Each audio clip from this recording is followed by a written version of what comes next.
Call the meeting to order. And can we have the roll call, please? Freeholder Fantasia. Here. Freeholder Graham. Here. Freeholder Hertzberg. Here. Freeholder Patillo. Here. Freeholder Director Yardley. Here. Please stand. Have a moment of silence, and then we'll salute the flag.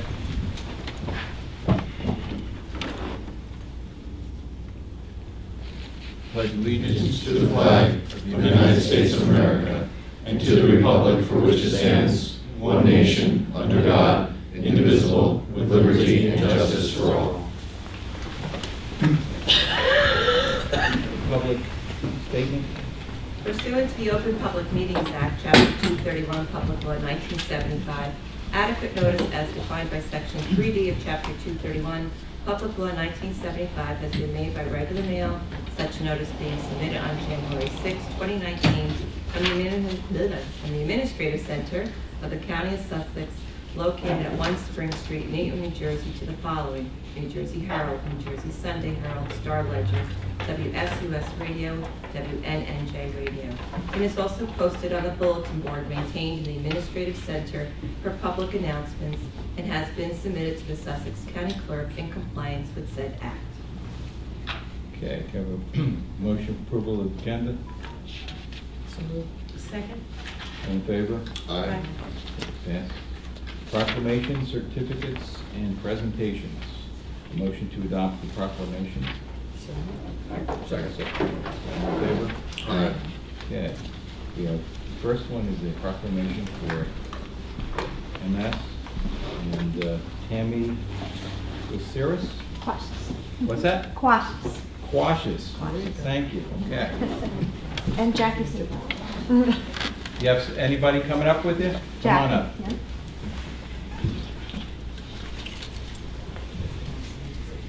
I know everything that we do is important, but this is, MS is really something that affects a lot of people. And this is very important. So why don't we have one of you on each side of me? Please. Excellent. Look We'll at that. do it this way, and we'll look at the camera, we'll all be finished. Whereas multiple sclerosis, MS, is a neurological disease of the central nervous system affecting 2.3 million people worldwide. And whereas the National Multiple Sclerosis Society New Jersey chapter reports that in our state more than 14,000 people are living with MS, and that the disease generally strikes people in the prime of life, between the ages of 20 through 50, and causes of often debilitating symptoms of MS remain unknown, and no cure currently exists. And whereas the National Multiple Sclerosis Society has been committed for 73 years to a world free of MS, highlighted public knowledge about the insight into the disease, and whereas since 1946, the National Multiple Sclerosis Society has been a driving force of MS research, relentlessly pursuing prevention, treatment, and a cure, and has invested more than $1 billion in groundbreaking research. And whereas funds raised through the National Multiple Sclerosis Society fuel 34 million funding 320 research projects at the best medical centers, universities, and other institutions throughout the United States and abroad, leading to many breakthroughs in the treatment of MS. And whereas stopping MS in its tracks, restoring what has been lost, and ending MS forever is the mission of the National Multiple Sclerosis Society, one that all Americans and New Jerseyans should support. And whereas the County of Sussex, New Jersey, recognizes the importance of funding the cause and cure of MS and expressing its appreciation for the dedication that the National Multiple Sclerosis Society, New Jersey chapter, has shown towards creating a world free of MS. Therefore, be it resolved that the Sussex County Board of Freeholders, by the virtue of its authority vested in us by the Constitution and laws of the great state of New Jersey, do hereby proclaim March 10th to the 16th, 2019 as MS Awareness Week, and do commend this observance to all of our citizens. We encourage all of New Jerseyans to learn more about multiple sclerosis and what they can do to support individuals with MS and their families.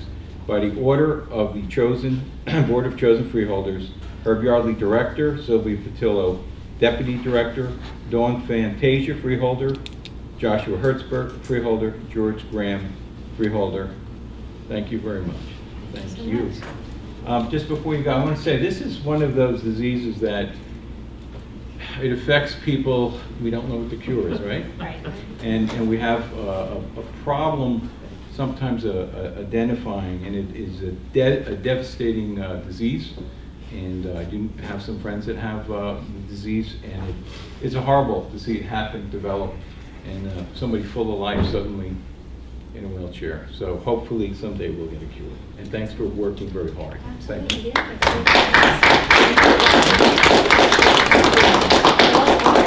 I'll say that. Please support it, girl. Want a picture? Thank you. Put it up picture, on the sure. website? Here. Okay, why don't we, Yeah, should we we do can- it this, I thought, should we do it like something like that? There we Just go. sit there? Great. Thank you. Thank you so much. very We appreciate it. And I Thank appreciate you. your work.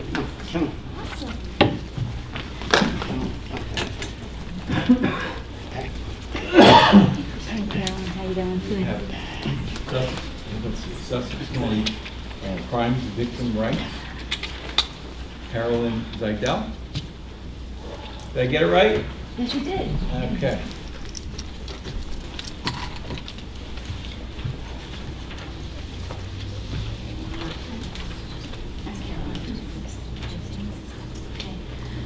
In 2019, National Crime Victims' Rights Week will be celebrated April 7th through the 13th.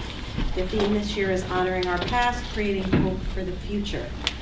The Bureau of Justice Statistics National Crime Victimization Survey reports that U.S. residents 12 or over experienced 3.1 million violent victimizations, and U.S. households experienced an estimated 13.3 million property crimes in 2017. So the purpose of National Crime Victims' Rights Week is to celebrate the progress of advocates in the past and strives for a future of crime victim services that is more inclusive and accessible and trauma-informed for the victims.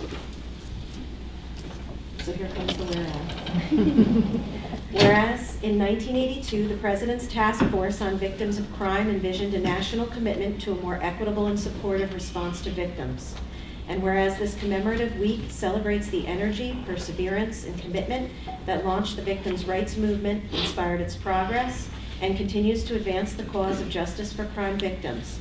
And whereas crime can leave a lasting impact on any person, regardless of age, national origin, race, religion, gender, sexual orientation, immigration, or economic status. And whereas honoring the rights of victims, including the rights to be heard and to be treated with fairness, dignity, and respect, and working to meet their needs rebuilds their trust in the criminal justice system. And whereas the Office of Victim Witness Advocacy, located in the Sussex County Prosecutor's Office, is hereby dedicated to strengthening victims and survivors in the aftermath of crime, building resilience in our communities and our victim responders, and working for a better future for all victims and survivors. Now, therefore, be it resolved by the Sussex County Board of Chosen Freeholders that the week of April 7th through the 13th, 2019, be proclaimed as Sussex County Crime Victims' Rights Week. Be it further resolved that Sussex County affirms their commitment to creating a victim service and criminal justice response that assists all victims of crime during Crime Victims' Rights Week and throughout the year, and to express our sincere gratitude and appreciation for those community members, victim service providers, and criminal justice professionals who are committed to improving our response to all victims of crime so that they may find relevant assistance, support, justice, and peace. By order of the Board of Chosen Freeholders. Freeholder Director Herbert Yardley, Freeholder Deputy Director Sylvia Patillo, Freeholders Dawn Fantasia, Joshua Hertzberg, and George Graham.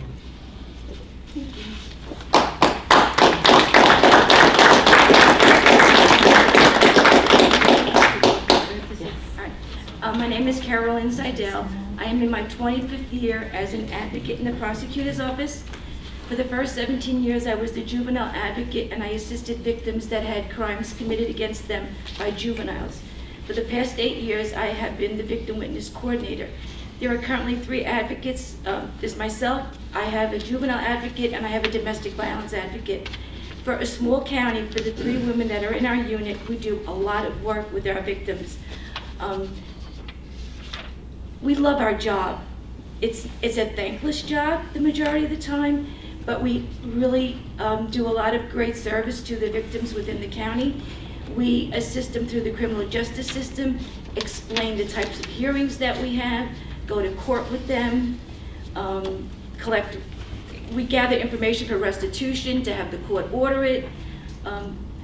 We have just a great unit. I can't say enough about us 3. And we all love our jobs, even though it's not, I don't know, productive sometimes, because we are the bearer of bad news the majority of the times. When we call victims to let them know what the proposed recommendations our office is making for disposition on a case. When they're not happy, we set up telephone conferences or meetings for them to come in and meet with the assistant prosecutor so they can explain to them in more legal terms as to why their case is being resolved the way it is. We also do babysitting, we do transportation to the airport if we have to bring witnesses in. We have 2 vehicles in our unit. We have grants, which help pay for one of my advocates. We just have a really, really great job. And I think this is the last time I'm going to have my photo taken, because I will be leaving in 5 months. Congratulations. Congratulations. Best of luck. It was a really, I love my job. It just wasn't, it was never thought of what I was going to do. I was hired by Prosecutor O'Leary, and you can't teach somebody what we do. You have to learn on the job, because there's just so many things that you have to remember. We don't have bail. We have bail reform, so we don't have bail anymore. But bail reform has created a big problem for our domestic violence. If an officer signs a complaint on a summons, we cannot order a no contact for our victims in court. The complaint has to be on a warrant. That means they have to be incarcerated. They have to have a detention hearing, and it's frustrating when you can't do what you have to do for your victims, and then you have the defendant bothering them. So the new bail reform has created a lot of problems that I think a lot of people didn't see coming. Because I know I voted for it, but I don't think I knew I was voting for it at the time. But it is what it is. But we get through everything. And I hate my picture. I take horrible photos. Oh my God. I don't like this. Oh, don't. I can't. Oh my God. I know, because I had my photo taken. You look great. Beautiful. Thank you. And then you post it on the website.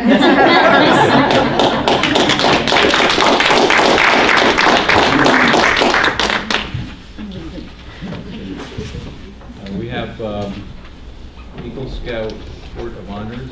Freeholder Hertzberg will present them at their ceremony on Friday, April 5th. Can I give their names?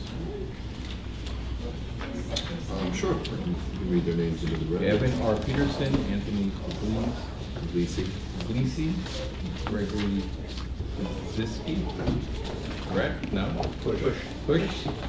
Okay. Hunter Rogero. Okay, Joshua Williams. Eagle Scout Honors Freeholder Patillo will present them at their ceremony on Saturday. Tyler Crowley and Jacob. Okay, moving on, we have public hearing and final adoption resolution. At a regular meeting held on February 27th, 2019, we introduced for the first reading the following resolution, which was advertised in New Jersey Herald, issue of March 7th, 2019, together with a notice of public hearing stating it would be held at this meeting at 7 p.m. Authorizing the cap limit county budget appropriation increase in CY 2019 county budget to 3.5% over the previous year's final appropriation, subject to certain exemptions and to establish an appropriate bank. Do I have a motion that we may open the public hearings on this? Motion. Do I have a second? All in favor? Aye. Okay, it is open to the public. Anyone wishing to be heard regarding this resolution, please sign your name, municipality, and keep your comments no longer than 5 minutes, please. Is there anyone that wishes to comment on this? Okay, seeing none, I will have a motion. Is there a motion to close the public hearing? Motion. Second. All in favor? Aye. Motion that this resolution be adopted. Roll call vote. We just need the motion in second. Oh, okay, is there a motion on that to adopt it? So moved. Second? Second. Roll call vote. Moving along a little too fast. Freeholder Fantasia? Yes. Freeholder Graham? Yes. Freeholder Hertzberg? Yes. Freeholder Patillo? Yes. Freeholder Director Yardley? Yes. I need a motion to authorize the clerk to advertise this resolution as finally adopted and also post the same on the bulletin board in the lobby of the County Administrative Center. So moved. Second. Okay, voice vote, all in favor? Aye. Okay, that's passed. Public session from the floor. Comments are limited to 5 minutes or less, and you must only address issues regarding agenda items. Please state your name, print your name and municipality on the sign-in sheet, and please keep your comments to no longer than 5 minutes. Can I have a motion to open the floor for public comment? Second. Second. All in favor? Aye. Motion passes. Anyone wish to address the board?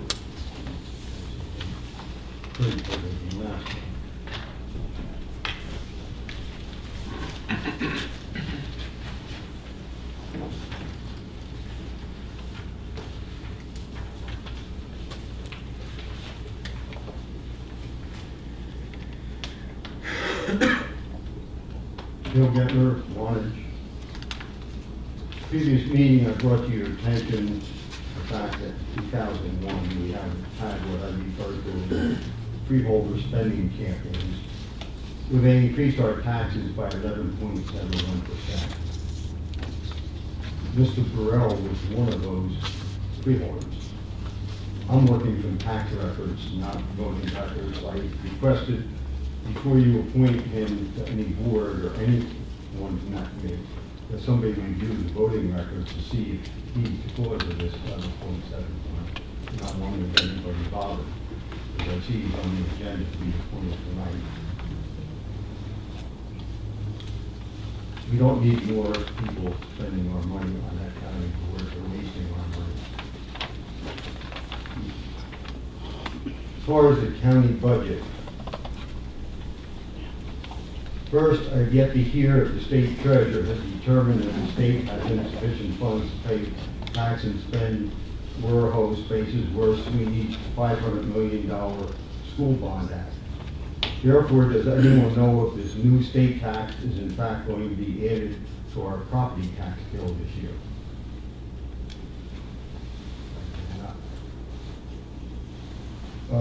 Your Sussex County first announced it was increasing by 1.75 million, and it was down about 250, about 1.5.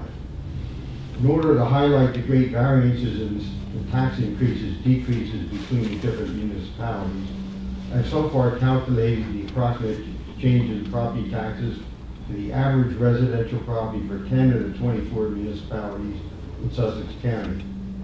Since I do not have all the information available to me, to make final accurate calculations, my numbers are only approximate.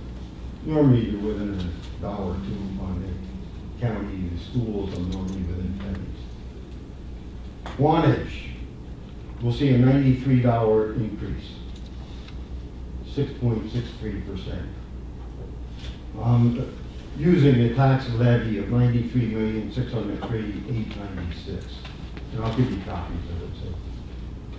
Rancho is going to see a $77 or 5.61% increase. Newton is going to see a $55 increase or 5.15. We'll go down the whole list. I'll skip down to Lafayette. You'll see a $35 decrease, 2.03%. Sussex Borough will see a $56 decrease of 5.32%. So first meeting was discussed, somebody said an average number. No. Just the two extremes. Sussex Wantage, I know it's not your budget, but there's a connection. Turns out they are now it's a $687,000 increase. Wantage is getting a $100 tax increase, so we're up to $200 right. Sussex Borough is going to see a $145 decrease. So they already have a $200 decrease. Sussex Borough's loving it. They're going to walk to the bank. Grantsville, Newton, Wantage, we're hurting. You've got to cut that 1.5 million down. Very simple.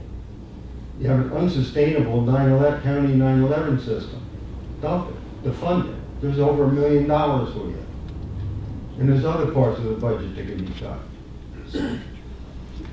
I'll probably get close to 5 minutes. So. Yeah.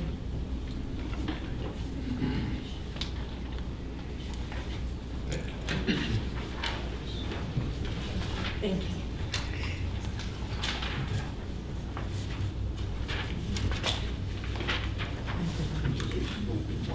Oh, you want one? Do you have an extra, Mr. Gattner? Pardon? May I have one? Sure. Thank you. Excuse me, Thor? Thor? Would you mind getting the microphone for me? I apologize. Medication.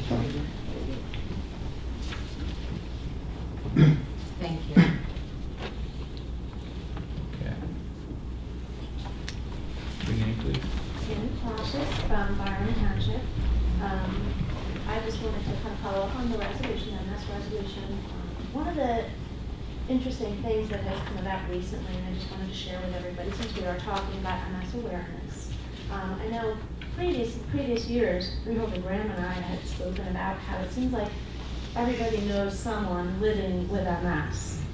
And for 40 years, we've been saying that there's about 400,000 people in the United States living with MS. And we kind of suspected that that was probably not accurate. And that was based on the last prevalence data that was done, the last study was done in 1975. So recently, the National MS Society conducted their own prevalence study to kind of reflect more modern times. And sure enough, pretty much as we all expected, we found out recently that closer to 1 million people in the United States are living with MS. So that's 1 million people that are experiencing the physical, the mental, the emotional, and the financial burden of this disease. So I just want to again extend my gratitude to you all and invite everyone to keep in mind that if you or someone that you love or know is living with MS, there are certainly a lot of resources out there, reliable resources, not Ralph's MS webpage, but there's some legitimate places you can go to get help. And I appreciate everyone's time and attention to an issue very dear to my heart. And Freeholder Patillo, I didn't realize your nails were orange as well. They look beautiful. Thank you for your support. Thank you all. Thank you. Anyone else wish to speak to the board? Oh, after you, love, please.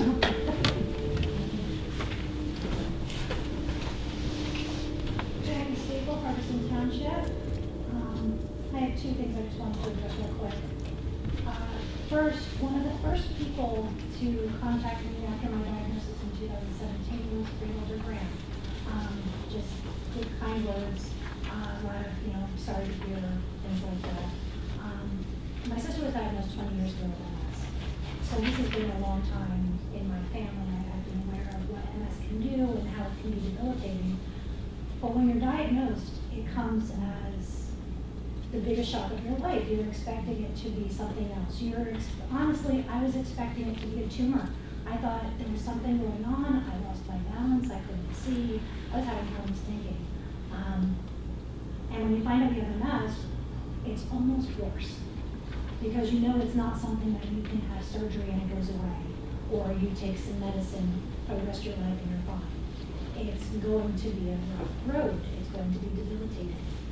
But with programs through the MS Society, we've come up with new medications.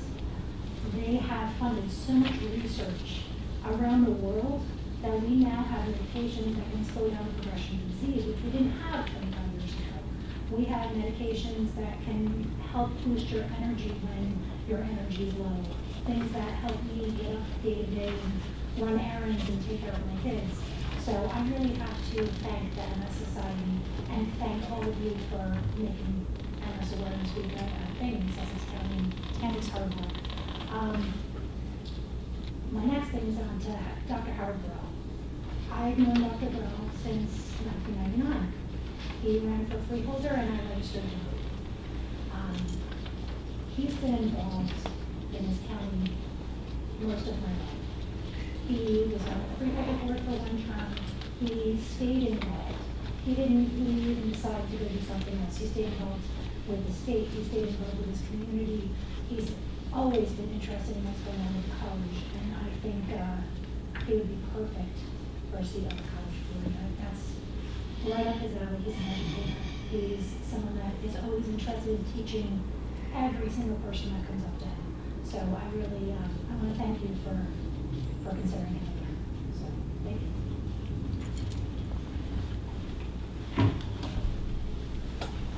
Anyone else wish to address? Good evening.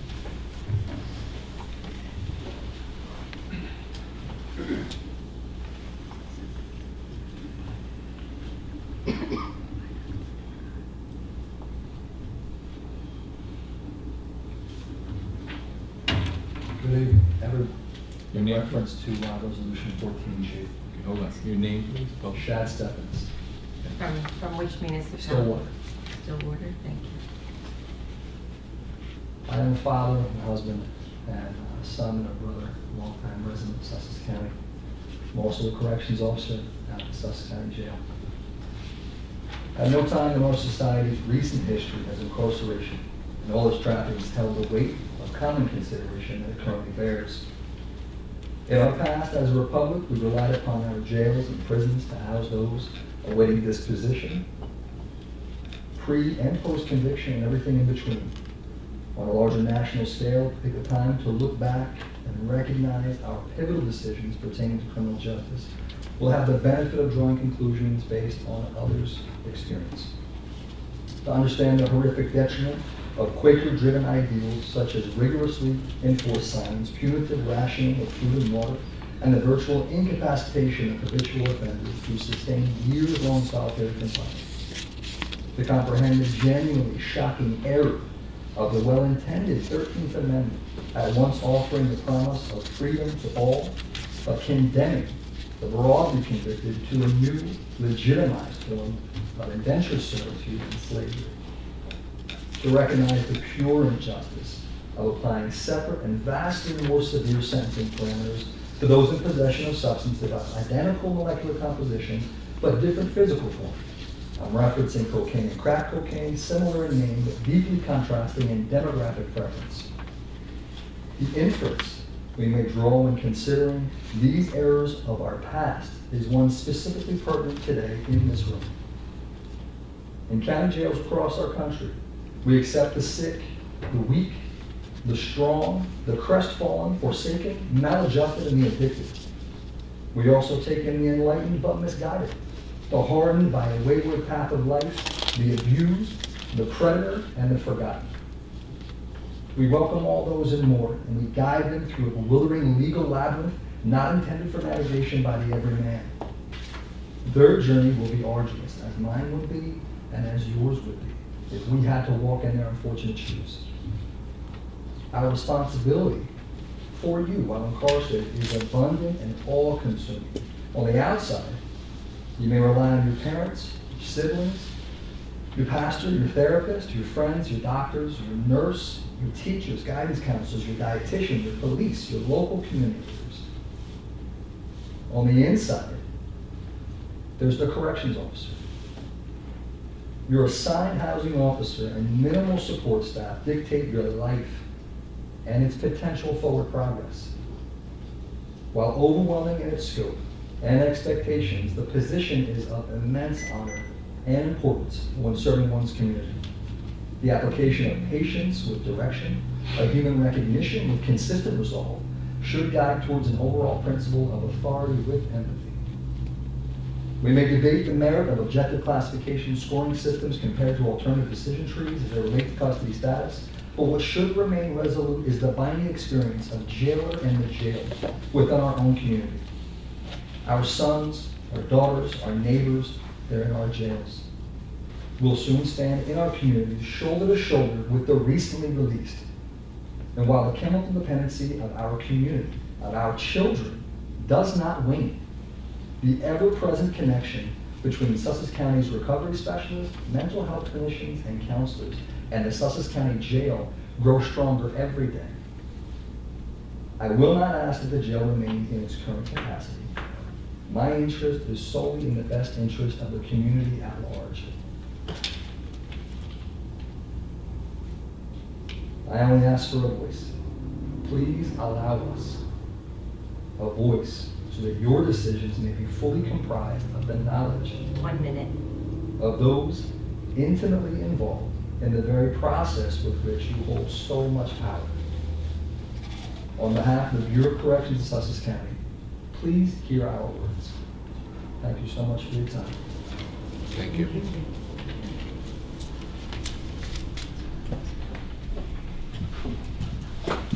I ain't gonna lie, I'm a little nervous, but I'm a Sussex County country, as you can see.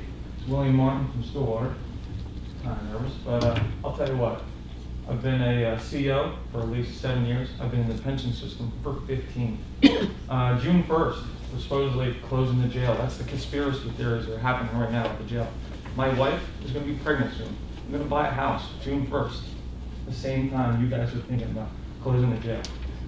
You have this theory that numbers mean something. In 1753, the law of jail, or leo gaol, which is also a British term for jail, incarcerated, that was placed in Johnsonburg. You know how many inmates they had?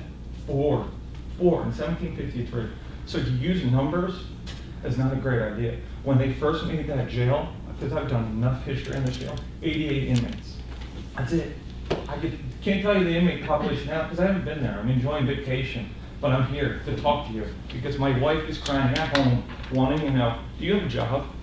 You know, do you have a pension? I'm 33 years old. You guys close this jail? Okay, yeah, I can go to Morris County. Now you've put more heartache, more transportation time, more hours of course. That's great. I know you're trying to save money, you're trying to save time, but there's so much other ways. Don't think about numbers. I hate numbers. It drives me bonkers because you say, well, the jail population is closing and the jail's lowering. Well, that's great and all, but you don't understand. It's going to go back up.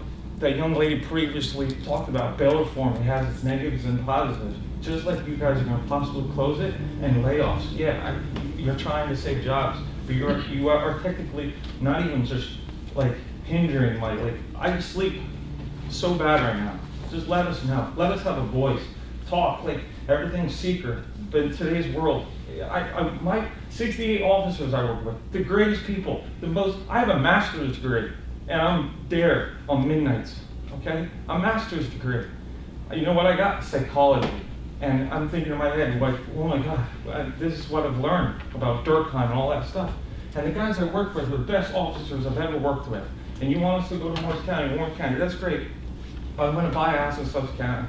Right? And that's my goal. I was going to be a Sussex County boy the rest of my life. I was going to be a farm boy. Look, I still have the mud and the dirt and the hay. That's what that's Sussex County survived on. You know, we moved the jail from Johnsonburg, which was in Warren County, right, to here, to the county seat. Literally, 150 away. I will take you. Any of you, I've heard the young lady Dawn and Josh, right? You guys did a tour. I will take you. I will go you around. I will show you the history of the jail. But don't use the numbers, the population, as a keystone, a cornerstone of your argument. Well, the population dropped. No, it's not. It's not. No, yeah, it is because of bail reform. But we are getting these people coming back. How many times do you see the guy gets, he got a Narcan 3 times a day? I understand that you're trying to help the community, but also there's 68 officers times 2 because they have spouses. Then let's talk about the cooks, the medical staff. I know I'm running out of time, I'm late, but you're still beautiful. But, I'll tell you when you have a you know, minute, you're I done. I'll give you an extra minute.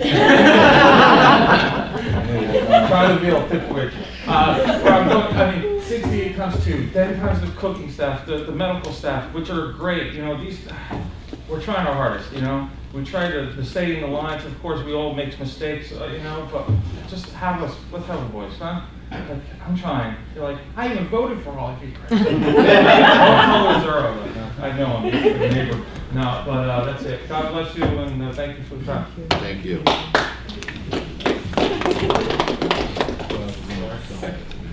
Anyone else wish to address?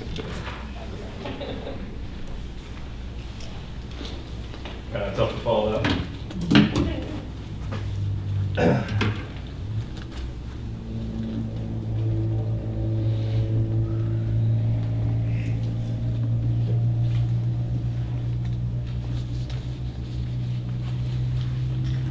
Good evening.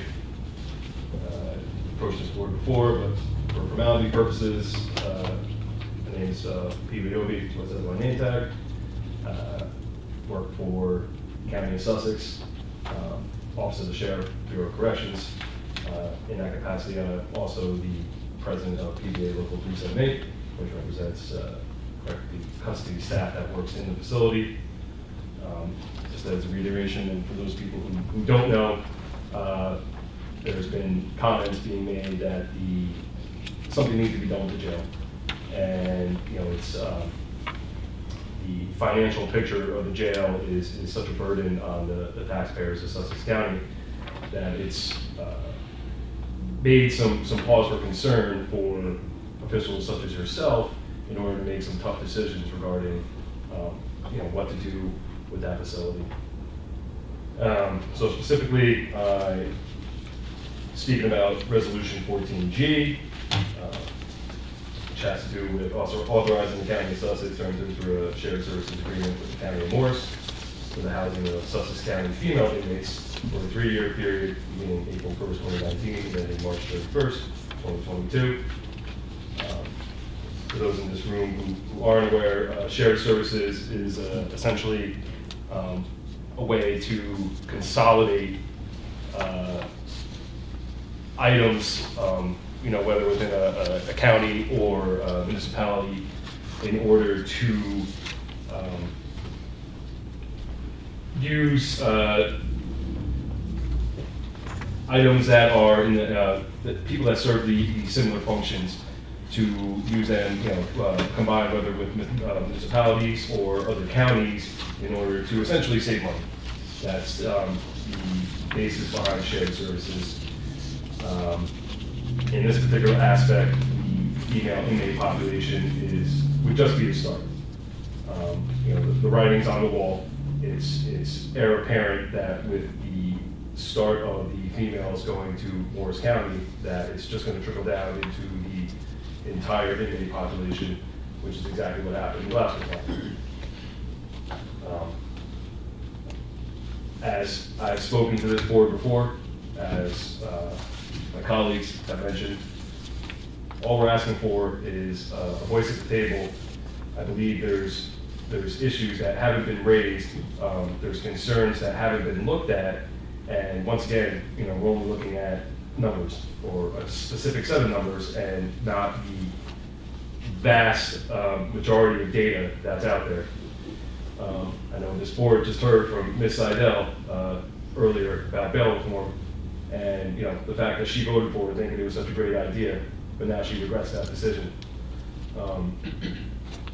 Being on the front lines, you know, I can tell you that you know bail reform is a failed system, and I'll even go a step further to tell you that the job of corrections is a failed system.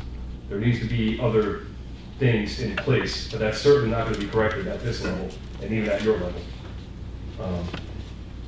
I know it's been tossed around that based upon a 2013 jail study, that the capital expenditures of the jail would equate to roughly $66 million in the future in order to update the facility and you know bring it up to code. but I also was privy to that jail study, and I have a copy. I've reviewed it extensively, and that study deals with building additional wings on the facility, which are no longer needed because we don't have the population that we did back then. 1 minute. There's areas that I really wish that you guys would look at. And once again, I'm just asking for the opportunity to speak to you about those issues that I'm not able to in a public forum because it involves intimate operations and data regarding the facility. We have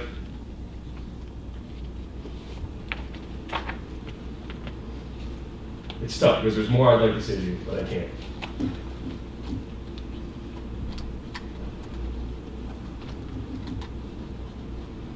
There's money that was allocated for that facility that hasn't been put into that facility for years.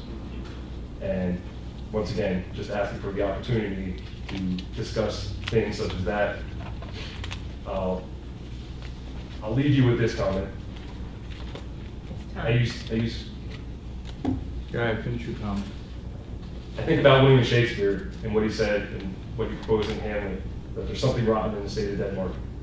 And I leave it up to you guys to make that decision, whether you're going to table this resolution at this time and think maybe that there's something else that we should be looking at, or there's some other data that we should be looking at. If not, then unfortunately, the ideals of truth, justice, and integrity, I'm not sure how I'm going to be able to explain that to my father. So, thank you. Anyone else wish to address the field? Can I make a quick addition or correction? I just looked at the budget. Not only wasn't the $250,000 deducted, it looks like another $25,000 in there. All my numbers are wrong. Thank you. Anyone else wish to address the board? Okay, need a motion to close the public session from the floor? Motion. Second. All in favor? Aye. We're thrilled with comment, but I have a question for our administrator. In regard to the resolution that they were asking about, if that gets passed, does that open the door to conversations, or council, does that mean that there is some way of talking to this union? About the, About some of their, Yes. about their concerns. yes. Okay, so a dialogue, we would be able to have a dialogue, is that correct? Some form of a dialogue? Some form of a dialogue. I anticipate in the coming weeks having a conversation with the PBA 378. Yes. Thank you very much. Yeah, I've also, to answer that question, I was told by Labor Council, in response to my question, that they do expect to sit down with the unions in the next couple of weeks to discuss possibilities of whatever is going to come, if anything, after tonight. So the answer again is yes. And I double-checked that this afternoon. Thank you. Sylvia, you want to go first today? Okay, I had the opportunity to go down to the LEAF conference. Excuse me, let me just get my things. That's Law Enforcement Against Drugs. And the conference was about the effect that legalized recreational marijuana would have on law enforcement. It was an extremely interesting conversation. There was a DEA agent that gave a whole video on statistics and the effect of the training that they would need, the fact that the state would only pay for 2 years and then it would be on the backs of the towns and the county. But actually, in light of the vote that didn't take place, this really isn't important at this point. But if that vote comes back, they'll go back to discussing this because there are going to be a lot of changes in the training for law enforcement if this actually is legalized. The other thing is I went to this morning, we had a vape program that was offered by the Center for Prevention and, I'm sorry, I got my thoughts. God, I went to so many things, I'm sorry. Went to the Educational Partnership, and Kristen Tudor, who is our Youth Services Coordinator for the County of Sussex. And I just want to say that they put on a tremendous program. I really had no idea about the dangers of vaping, the chemicals, all of the issues associated with that for the risk of the health of our children that are now vaping. And when I was done with that conference, I just felt I had such a great amount of information that I could actually go out and give my own program. They did a wonderful job. They made it very easy to understand. And I will tell you that I'm deeply concerned about the vape shops that are opening up all over Sussex County. And I understand also from the prosecutor's office that they can now buy little packets of the liquid THC, which is from 60 to 80% pure, and they can just place that into their jewel and they can smoke that. So that's happening here as well. I think what the problem is with all of these things, and when you go to these conferences and you learn about the difficulties and the dangers, is that you realize that most of the parents have no idea what's going on. The schools are being overwhelmed with it. They're trying to take some type of an enforcement position to handle it. But they can only control what goes on in school. They can't control what goes on outside. And it's very difficult, but it's really important that we try to get this information out to parents. And this program today was for the schools. So hopefully they'll take all this information back and they'll sit down and they'll have some type of a program set up for parents that they can learn about the dangers. It's interesting where they're putting the vape shops. And on Pacon, they put it right at the entrance of town, but not 2 miles away in Roxbury, right next to a Pacon. They just put a vape shop right across from the new athletic field. So they're targeting the kids. And the FDA actually gave them 30 or 60 days to actually prove to them that they weren't targeting them in the advertisements, but they failed because they are targeting them in the advertisements. And I was told, I don't usually go on YouTube, but if everything you ever want to know about vaping is on YouTube. So if you wanted to check out YouTube, you could see these different advertisements that the kids are putting out there, and they're teaching you how to use these jewels, and now that dab pen, which is made for the THC. So it was a great training session. I was happy that I went, and as always, our staff does such an amazing job. I just want to compliment all of them. We have a couple of them here tonight. Okay, as far as the Division of Health, WNNJ, WSUS, and MAX collected a tremendous amount of food during the 4th annual Backpack Snacks for Kid food drive, which was held at the Weiss Markets in Franklin and Newton on Sunday. For health clinics, on Tuesday, April 9th, there will be an adult health clinic from 2 to 4. On Thursday, April 11th, there'll be a women's cancer screening clinic from 4 to 7, and a men's cancer screening clinic on April 17th from 5:30 to 7. I mentioned this last week. I want to mention it again. For assisted transportation with our Sussex County Skywinds Ride, the program offers seniors age 60 and over who require a higher level of assistance transportation to medical life-saving treatment, shopping, and vital errands. And for information and trip reservations, you can call county number 973-579-0480 and ask for assisted transportation program. And the last thing I just want to mention again also is the design a pin contest for the 19th annual Salute to Military Veterans. Any Sussex County students in the grades 6, 7, and 8 are encouraged to submit a pin design expressing their support and appreciation to the veterans of Sussex County. And the deadline for submission of pin design is June 7, 2019. And for further information, they can contact Lorraine Hines at 973-579-0555, extension 1226. Done. Dawn? First, as Sylvia had said, on the 24th, they had their backpack snacks for kids at Weiss Market.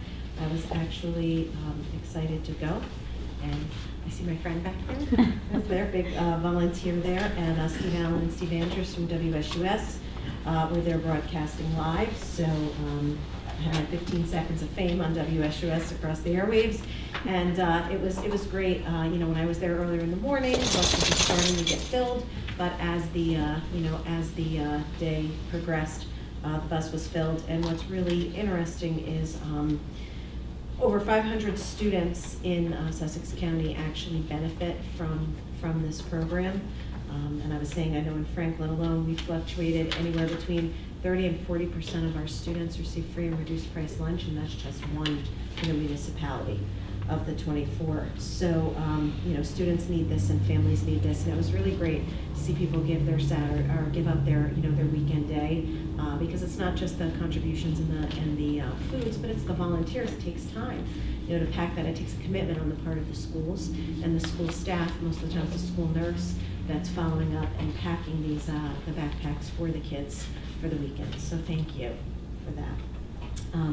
On the 19th of March, Sussex County Community College hosted the Teen Arts Festival. They also had a full visual arts exhibit from the 19th to the 20th. If you're not familiar with the Teen Arts Festival, the students in grades 7 through 12 participate each year in every artistic medium. There's dance, theater, visual arts, there's instrumental music, vocal music, digital arts, and professionals offer critiques to the students. I know I myself, I'm a school principal in Bergen County, but I brought my kids to the Bergen County one, and for the first time I sat through last year and saw the students and their work being evaluated. And it's an interesting program that helps students kind of also decide if this is something they want to pursue, as a potential career. So that was great. The Sussex County Art and Heritage Council is doing a public gallery exhibit at the Judicial Center. It opened up yesterday and it runs through Tuesday, April 16th. And then there's going to be a reception on the 16th from 6 to 7 p.m. Also, the Sussex County Arts and Heritage Council is going to host their Senior Student Awards on Wednesday, May 8th at 7:30 p.m. at the Sussex County Community College Performing Arts Center. And there'll be select performances from that Teen Arts Festival there as well from 7:30 to 9. So if you're artsy, I say go check it out. I'm going to touch briefly, because being the liaison to the Sheriff's Department, obviously there's a lot of information forthcoming or pending right now. But this week I took the time to review that jail study presentation that was referenced by the gentleman earlier. And there was a presentation done in 2014. That study was done by Pulitzer Bogart and Associates, Dr. Patrick Jablonski and Arthur Thompson. It focused on 6 specific areas, but I pulled out just some information specifically linked to what type of impact on specifically female inmates, because the resolution this evening actually considers moving female inmates only. Some of the findings were that work opportunities in the current configuration are limited for female inmates. The female housing configuration limits access to programs and services. This crowded intake area hinders necessary privacy for male and female inmates, and the lack of program space limits the ability to provide treatment programming. So obviously, all of those things could be addressed with alterations to the actual facility itself. But those were things that I was researching. Also, I was interested to see what the projections were for the cost of housing an inmate at our facility. And for an average daily population of 185 inmates, that study indicated an estimate of $197.10 per day. In my conversations with the sheriff,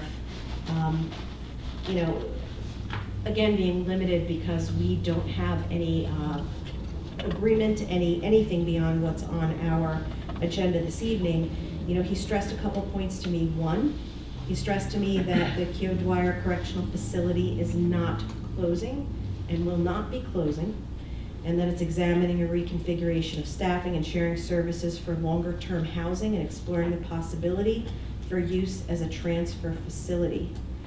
The current resolution causes no reduction in staff whatsoever and allows the facility to close one single floor, which then eliminates the needs for upgrades to that specific floor. I don't have any information beyond that besides saying myself, and I cannot speak for every individual on this board, but I can speak for myself, that we have a fiscal duty to the taxpayers, but we have a fiscal and a moral responsibility to our employees. And we also have a fiscal and moral responsibility to those that are incarcerated as well. I was interested to see what Morris County actually offered in the way of females. I know that currently they house roughly 20 female inmates.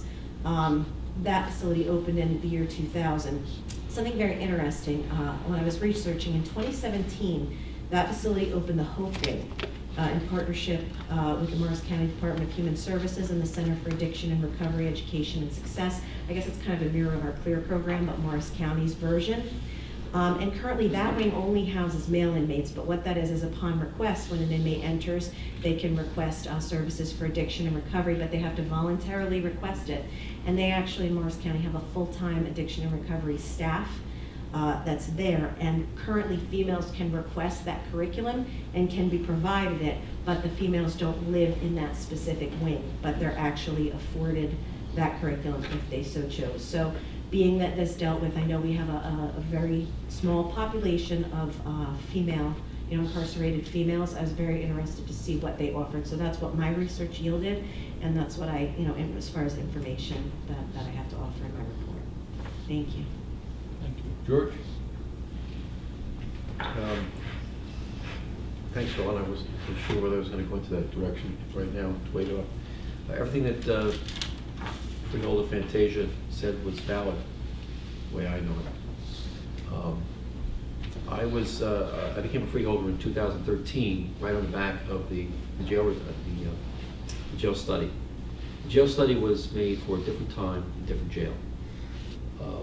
The jail is 40 years old now. This was a deep concern that we've had from day one. When we were speaking in 2013, 14, 15, 16, we knew that our capital investment into a new jail, an improved jail, just a significantly cleaned up jail, it's very, very tight, was going to cost us anywhere from $20 million to $60 million. And $20 million was basically dusting it off. It was fixing things so there wasn't a suicide concerns as they are today. We knew we had an excellent staff, but we also knew that we had deep concerns about where the size of the jail. I went to a review of a couple of jails. Morris County was one of them. Also, there's one down in Alexandria, Virginia, and I likened it to the one in Alexandria, Virginia was sort of like a ship, and we were operating on a World War II submarine. It's very, very tight. Everybody who works there should be admired for their dedication. That being said, we knew that bail reform was coming. We've known about this for a very long time. In 2014 and 15, we got the winds of it. In 2016, we knew we had it. We sat down with all of the people involved, the prosecutor and the sheriff.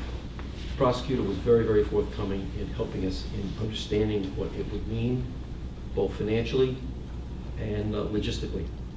The sheriff was not. The sheriff was not. I know that you were liaising the sheriff right now. I was liaising to the sheriff's department for a couple of years myself. We had opportunities to look at this a heck of a lot better than we have, but we've been shut out to the point when we did ask questions, I got sued. This board got sued. So, are we going in the right direction with this? I'm not sure.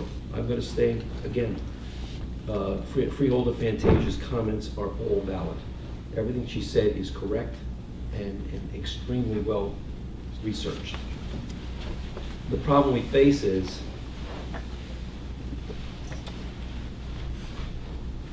how do we give the best service, not just for the overall citizens of our county, but to those people who find themselves in our correctional facility.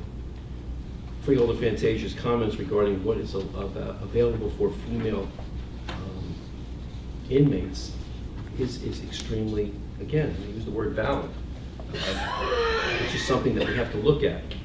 I know you're shaking your head. I know you say that, but I've had also a number of years that I've had to look at this over and over.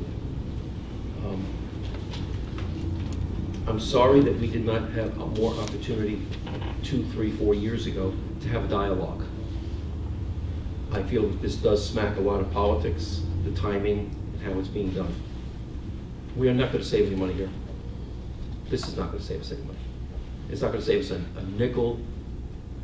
As soon as we move into the females population, all it's going to do is just kind of put a finger in the dike so it doesn't go up as much as we thought it would go up.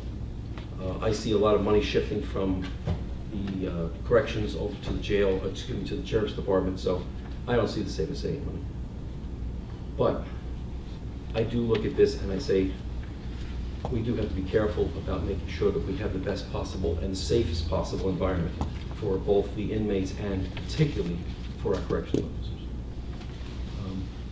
We'll have a vote in a little while and we can discuss it a little further, but I wanted to let the people know that I've been aware of this for many years.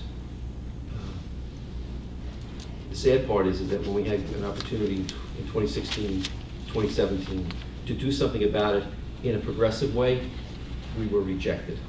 So now it all comes down to one shot. I'm sorry that Tammy and Jackie left regarding MS. I have a daughter-in-law who has MS. I have a number of friends who have MS. It's a debilitating, fickle, degenerative disease that changes your lifestyle and goes up and down with stress. And those people who have to live with it, I'm very sorry that they have to do it. But luckily today there are some drugs that make things easier, at least more, put your lifestyle a little bit better than it would be ordinarily. I'd like to also talk a moment about Howard Burrell. There was a controversy about Howard Burrell that I have no idea how it all happened. Howard Burrell, I've known Howard Burrell for probably about 20 years also. And he is a fine gentleman.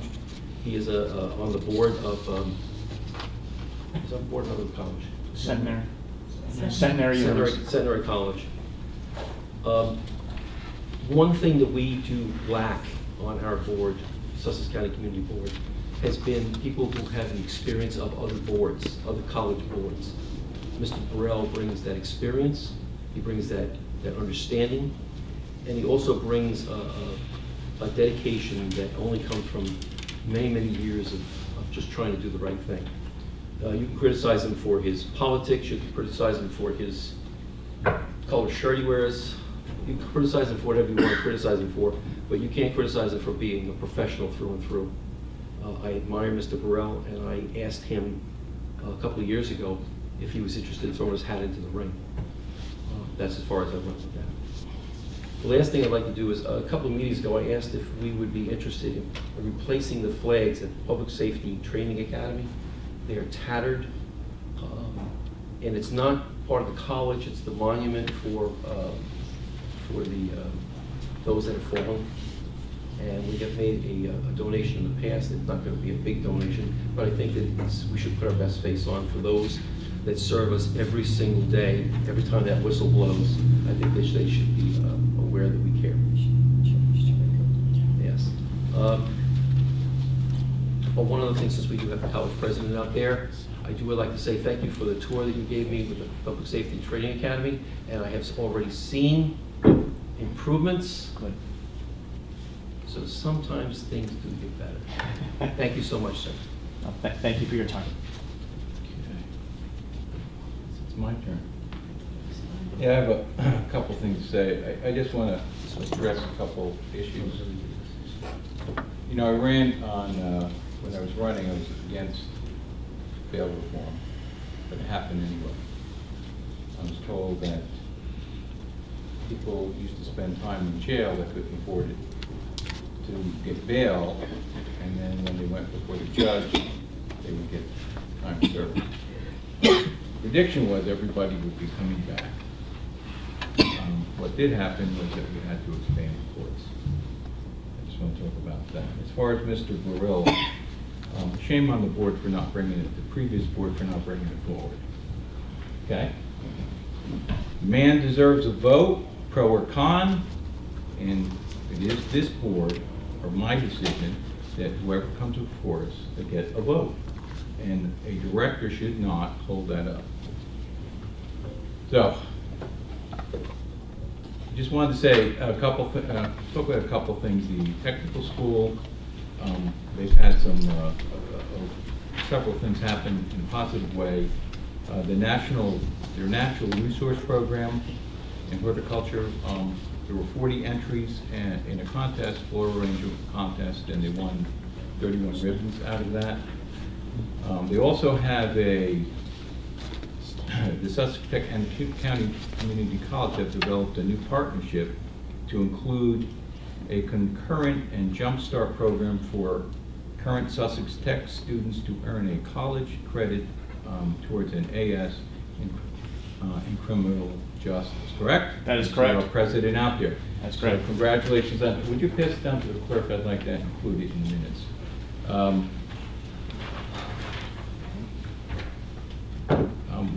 Okay. We have a resolution on tonight. I just want to talk about a minute about that, about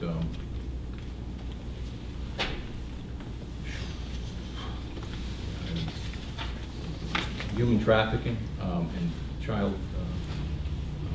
exploitation. I'm hoping the board will support this, and this will go to all of the other counties. It's an issue that I guess the country buries its head in the sand. And then today, someone sent me information on that Amazon actually was selling these little kid dolls. Pedophiles. Pardon me? For pedophiles. For pedophiles. And the images are just, I don't know how they're criminal. How they're not criminal. That has been pulled off of Amazon. So this is a very serious problem in this country, and I support this resolution. And I hope that we will send this to all 21 counties, and hopefully they will follow up.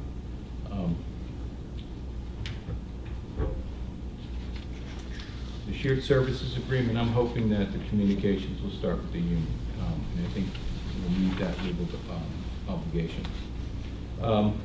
I just wanted to say,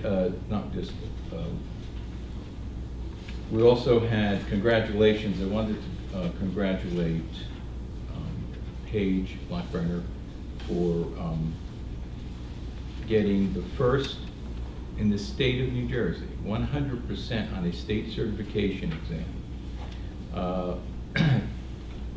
This is a test where you have to identify different mosquitoes, all the different genres of mosquitoes. And she did that in 4 hours instead of 6 hours. First person in the state of New Jersey gets 100%. And I'd like the clerk to send her a little congratulations from the board, if you would. Let her know we're very proud of her. We did receive a letter from Rutgers University letting us know this and congratulating us. The 2019 fair theme, we have to come up with a theme. So if anybody has an idea, send it to Freeholders, to our clerk. We need a theme for this year for the fair. Sussex County commencement, May 15th at 6 p.m. It's the same evening as a Board of Freeholder meeting. You can change that, right? Well! You're asking for a guest speaker from the board. I don't know if we can make that. Okay. Okay, so since you're here, we'll just let you know. All right. Okay. Okay. Is that? Pardon me? Cancel. We can do that. Pardon me? Meeting earlier, change the time. We'll see if we can have an afternoon meeting so we can be there. That sounds like a great Is it? idea. All right, so Is it inappropriate to suggest the possibility that you could have a freeholder meeting at that time, appear for what you need to at the graduation, and then make it to the freeholder meeting that's already started? that's an option. Okay, thank you. We'll consider that. Okay. We have our pilot municipal liaison program. Everybody got their towns. Is that correct? Okay. I sent it out, I didn't receive any feedback as of May, so. So we'll move forward with that. Please contact the mayors of the towns and or the clerk and let them know Would you that. like to codify that by a resolution at your next meeting, and then we can send that out to municipalities? Okay. Is that how we're proceeding forward? Well- And if that is the case, if that's so, is it possible that we receive a complete contact list of all the local municipalities, elected officials for our towns? Every council member and every mayor? Yeah, we, really just, if we have electronic copy of the directory, that would be the best thing. And I would ask that every member start now, and we'll have that on as a resolution in the next meeting. That plan, the debt plan is moving forward. I'm going to ask that I have a committee, a couple of freeholders to work on that. So do I have volunteers on that? Yep. Yes. Okay, Dawn and Josh. I'll see that you get a copy of what's been done so far, and then you'll come back with recommendations to the board. Thank you very much. At the next April 10th meeting, there will be no sanctuary state resolution. We'll have a November referendum question to oppose. Do we oppose New Jersey to becoming a sanctuary state? County historian, we had one application, and that was Dr. William Duran from Hamburg. I'm going to put him for appointment at the next meeting. The Highlands, I got a very nice, I did receive a nice letter from the Highlands Act and Highlands Council, and they're having a bunch of hearings, and we have, what, 25% of the county or more in the Highlands? I think it's at least that, maybe. I know it's 72%, 73% of the county is controlled either by the state or the federal government, and so we'll say 30%. I don't have the exact number. So, of course, you would think that we would have a meeting here, that they would have a hearing here, right? So we can go to West Milford, we can go to Trenton, go to Milford, Chester, Washington, New Jersey, but there's no place up here that they're going to hold a meeting. So we give up the most land and we get the least back. There's a Byron Township, everyone received the Byron Township open space in lieu of taxes resolution. Please take a look at that, and I'd like to put that on for a vote if there's no objection. There's also a Warren County resolution for a scenic highway down from Phillipsburg to Waterloo. From Warren County, I'd like to put that on for the next meeting. I'd like our administrator, if you would just contact the administrator in Byron, make sure there's not a objection.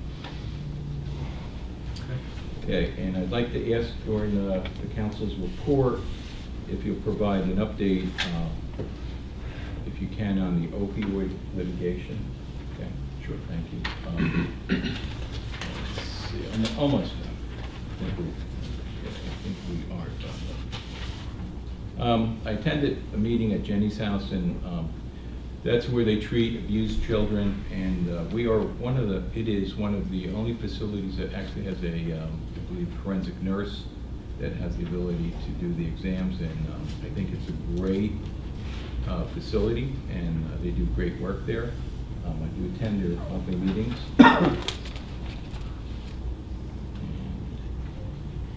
That's all I have. Okay, thank you. Josh? Yes, usually I'd be fine not talking, but tonight there's a few things I definitely want to say.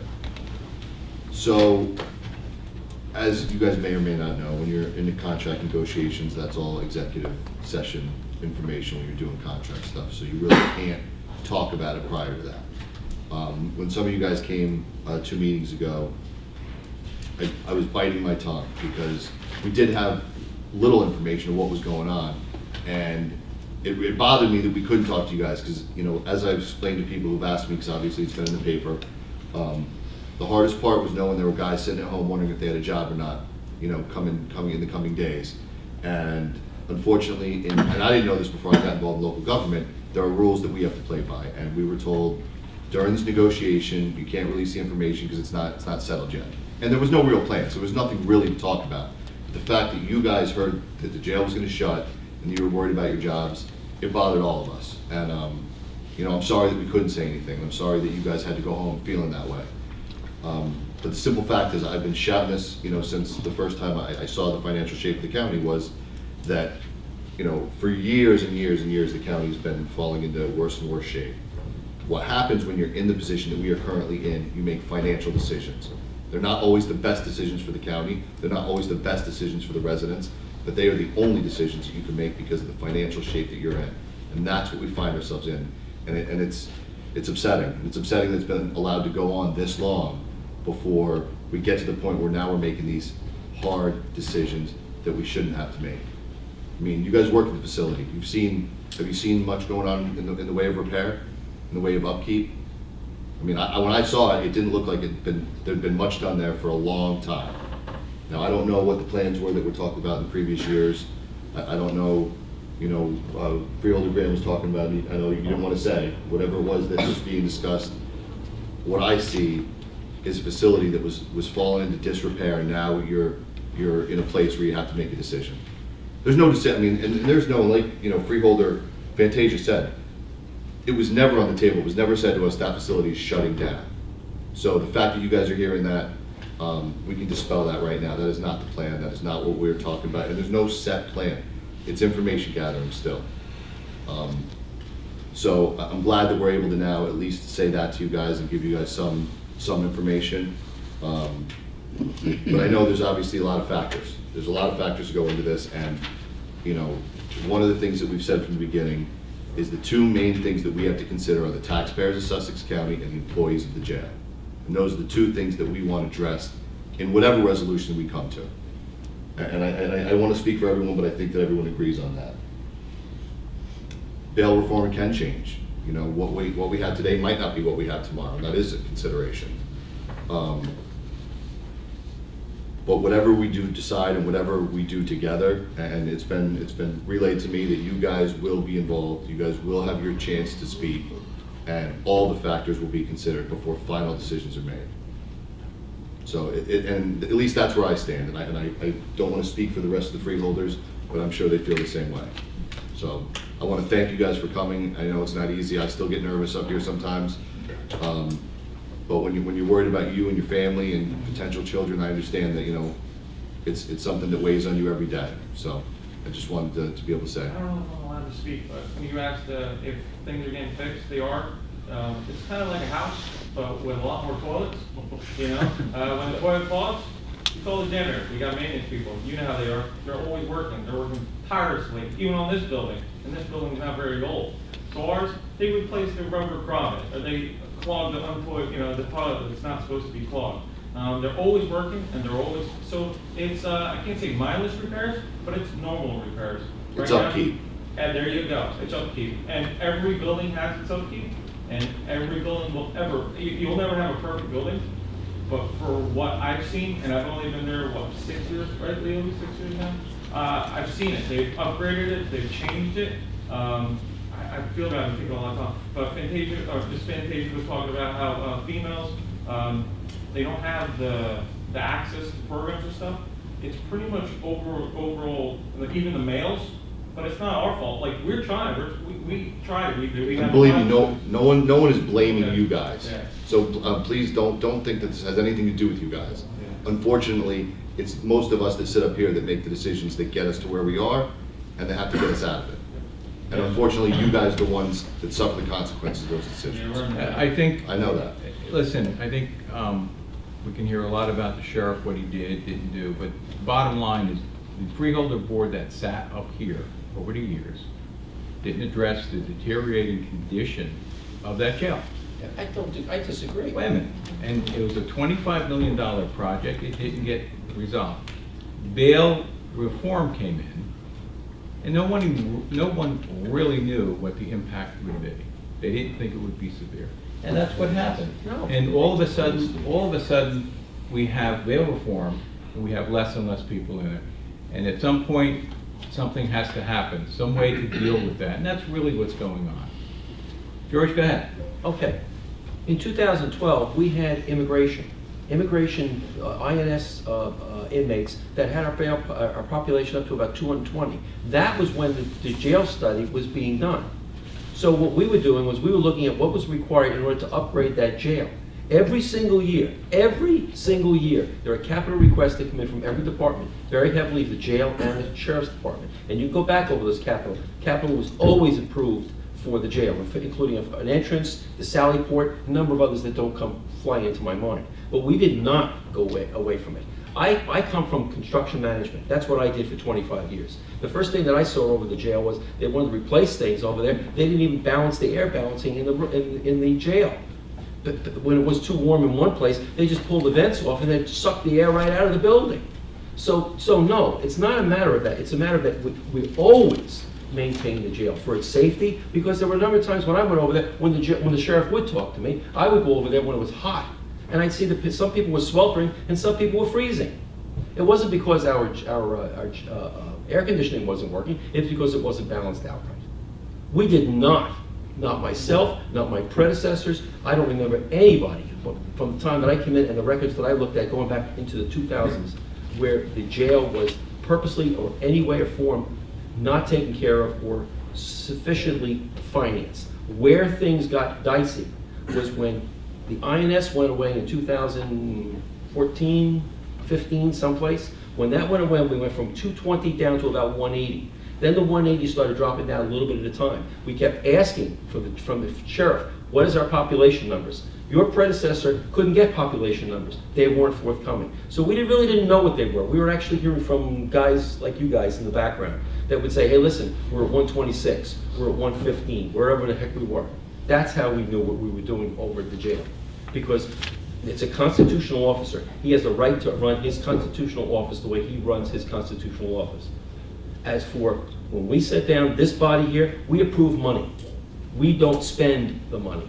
So if we approve the money, and the college can speak to this, the technical schools can speak to this, if we approve $4 million in bonds for a particular purpose, and that's not running away, you're talking out both sides, Mr. Hertzberg, when you say that we didn't spend the money and that you're going to get control of spending. That you didn't spend the money, what are you talking about? We had sitting on our table whether we were going to be spending $5 million a year on the jail, $10 million a year on the jail, $20 million a year on the jail. Business Administrator Eskelson, he was trying to come up with a plan where we were going to have to spend $20 million over the course of 5 years. What does that have to do with what I said? You said that we had a runaway spending problem. But then you're saying no, that we have a debt problem. A debt problem. And at the same time, you're saying that the jail was not taken care of. Where'd the money go? Wait a second. So you're telling me because the jail wasn't taken care of. The jail I'm was saying you taken should have spent more money? No, Is the that jail, what you think I'm saying? jail was taken care of. I'm saying we're in the situation now because we can't afford to take care of it the way it's supposed to be. Because now we have a jail population that's under 100. So it doesn't make sense. At 220, it might have made sense. At 150, it might have made sense. Now it's 80. The decisions are different. Right. It's very easy to say Christopher Columbus should have done certain things, but that was in Christopher Columbus's time. I'm not same talking thing about, to say back. I'm not talking about what you did or didn't do. I'm talking about I'm the not worried about what I situation did. we're in right now. We do not have the money to make that jail what it should be right now. Correct? That's correct. That is what I am saying. That's correct. Okay. That's correct. There are also changes that are coming from the state, and things change by way of laws and regulations. The locks, where the inmates sleep, all of those things change as time progresses. So the same door, the same style of lock, it's outdated, and regulations require them to be upgraded, and those are not cheap. Those are extraordinarily expensive. That's correct. So again, mandates that come in, whether they're valid mandates or whether it's just the state passing random mandates have to be followed. So that's another increase in cost. And One thing that I can say is what I've experienced in the short time that I've been on the board and being assigned as the sheriff's liaison is that I have not had any issue getting communication from that office at all. I've had no problem getting communication from the sheriff. I've had no problem getting numbers regarding anything that's happening here. So I cannot speak to what you're saying or to use this platform up here as a way, to barter back and forth. That's not what I'm here for. I'm here to try to fix from this point moving forward. It's unfortunate, the legal situation that the board was in from prior years, and those named freeholders, current and past, who are being quote-unquote sued by the sheriff. not my concern right now. My concern is, how do we look at this now, taking into consideration the age of the building, taking into consideration the cost of upgrading and repairing that facility, the taxpayers, the employees, and the inmates. Well, I think that we've had a rather substantial debate. I appreciate all the comments from the freeholders.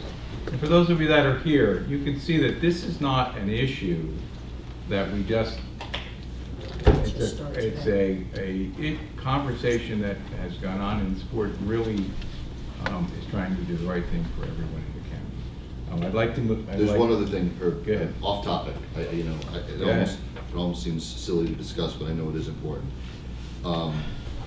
With the help of Tammy Horsfield and the District 24 office, New Jersey DOT came down to have a conversation about the Route 15 corridor that comes through Sparta, where the new development's going to be, to the rest of the county.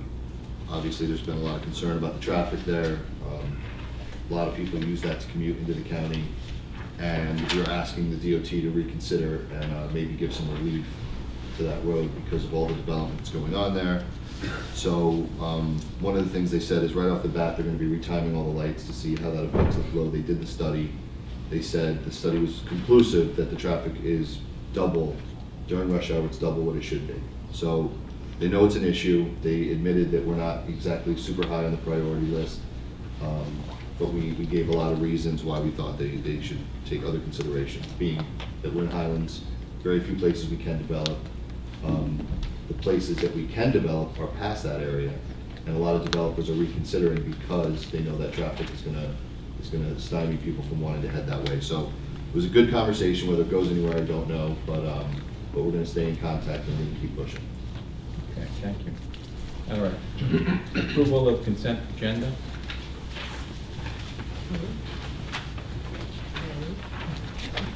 We're moving on. Board of Chosen Freeholders has reviewed the consent agenda consisting of various proposed resolutions and determined that adoption of said resolutions, if any, will further the public interest. If any freeholder would like to remove an item to be considered separately, please do so now. Yeah. Motion to approve the consent agenda. Motion. Second. Comments? Roll call. Freeholder Fantasia? Yes. Freeholder Graham? Yes. Freeholder Hertzberg? Yes. Freeholder Patello? Yes. Freeholder Director Yardley? Yes. Approval of the minutes.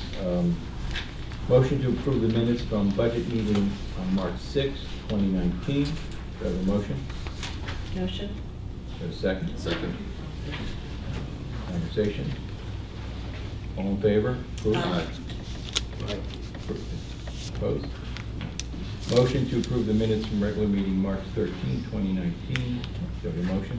So moved. Second? Second. Comments? Abstain. Okay. We have one abstention. All in favor? Aye. One abstention. Motion to approve the minutes from executive session March 13, 2019. Do I have a motion? So moved. Do I have a second? Second. Abstain again. Abstention, one abstention. All in favor? Aye. Aye. Appointments and/or resignations. 12A, motion to adopt resolution A. Motion. Do I have a second on that? Second. Voice vote, all in favor? Aye. Resolution B, appointment Howard Burrell as member of the Sussex County Community College Board of Trustees. Motion. Second.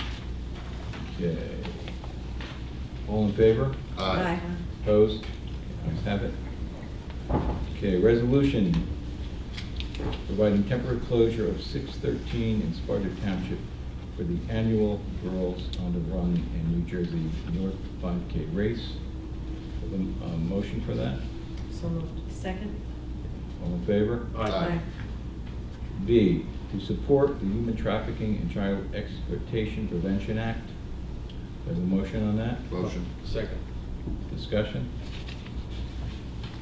Once again, I'm going to say one thing. Once again, I want to thank you for coming up, Dr. Quinn.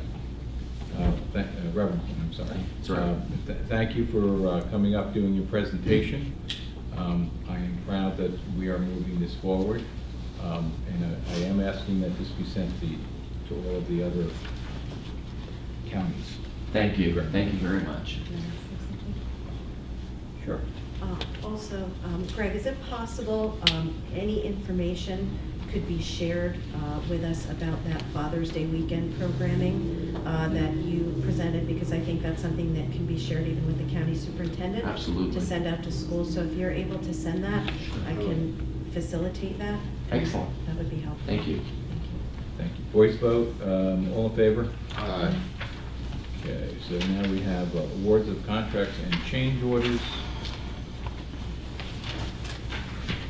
The Board of Chosen Freeholders of the County of Sussex has reviewed the award of contracts, change orders, bids consisting of various proposed resolutions, and determined that adoption of said resolutions is in and will further the public interest.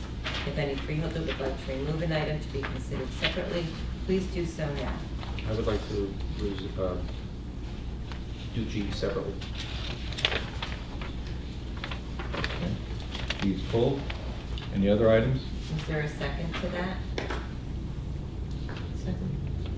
Sylvia seconds it, okay. All in favor, do we vote on that, or do we normally just pull that? I have to ask that question. We're just pulling it for a second. You want to pull it? Just for procedural things, Counselor, are we supposed to vote to pull that, or we normally? Oh, I thought it was a point of privilege for somebody to pull a resolution just by asking for it. Right. Okay, just want to make sure. Sure. All right, so that is pulled. So do I have a motion from A to F? So moved. Second? Okay, roll call? Freeholder Fantasia? Yes. Freeholder Graham? Yes. Freeholder Hertzberg? Yes. Freeholder Patillo? Yes. Freeholder Director Yardley? Yes. Okay, Resolution G, authorizing the County of Sussex to enter into a shared service agreement with the County of Morris for housing of Sussex County female inmates for a 3-year period beginning April 1st and ending March 31st, 22. Go ahead and have a motion to adopt. Motion? A second? Second. Okay, discussion. Any further discussion? Just to clarify, you said that this will open the conversation, right? That is You have correct. clarification? That is correct. As the counselor said. But it's no longer negotiated Right. and confidential. Okay. Thank you. Seeing no vote, no. Wait, I just want go to ahead. I read the resolution. I think it was a little vague, but I read it. I didn't see any financials. I don't think it did save us any money at this time. I know I was told it has to do with head count, but I also see some jobs shifting over to other departments within the sheriff's department. So just that on the table. Any further discussion?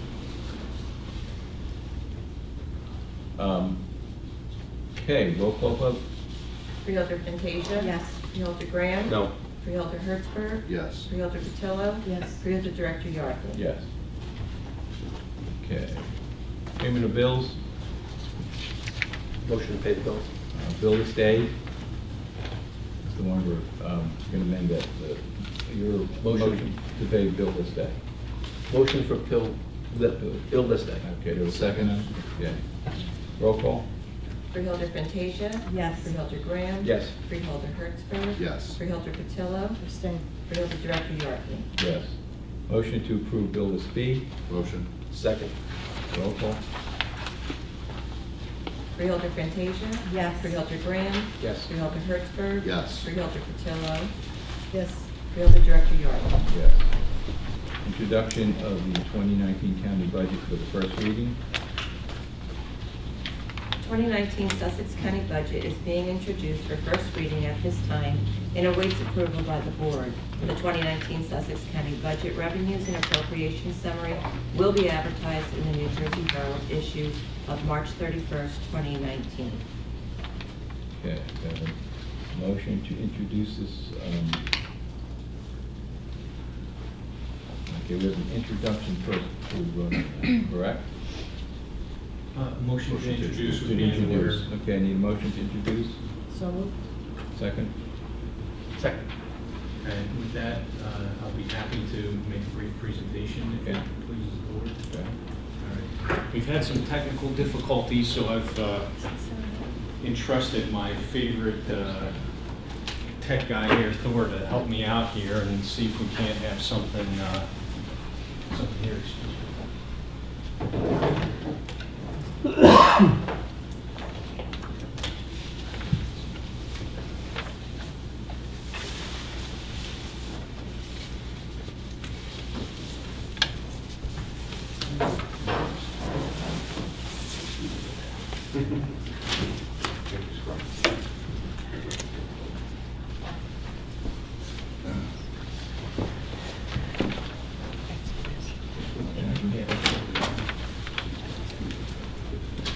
All right.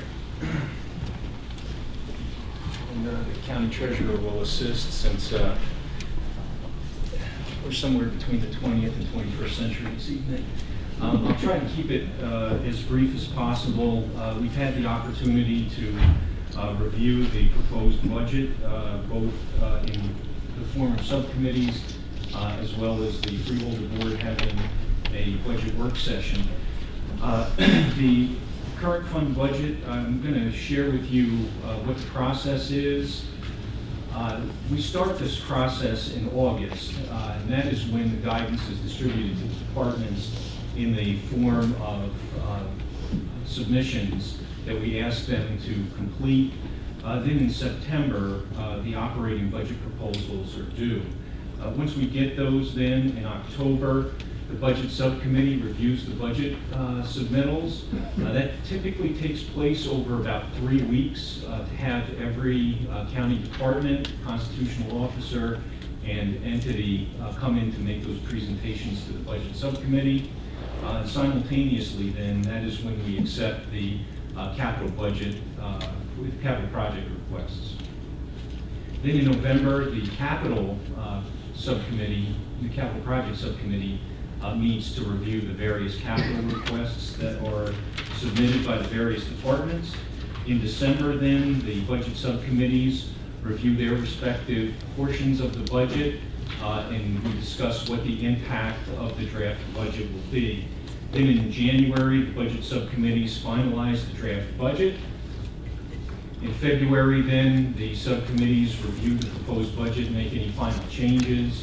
In March then is pursuant to state statute, we're required to introduce our budget. It's referred to as introduction and approval, which is what the Freeholder Board will consider this evening.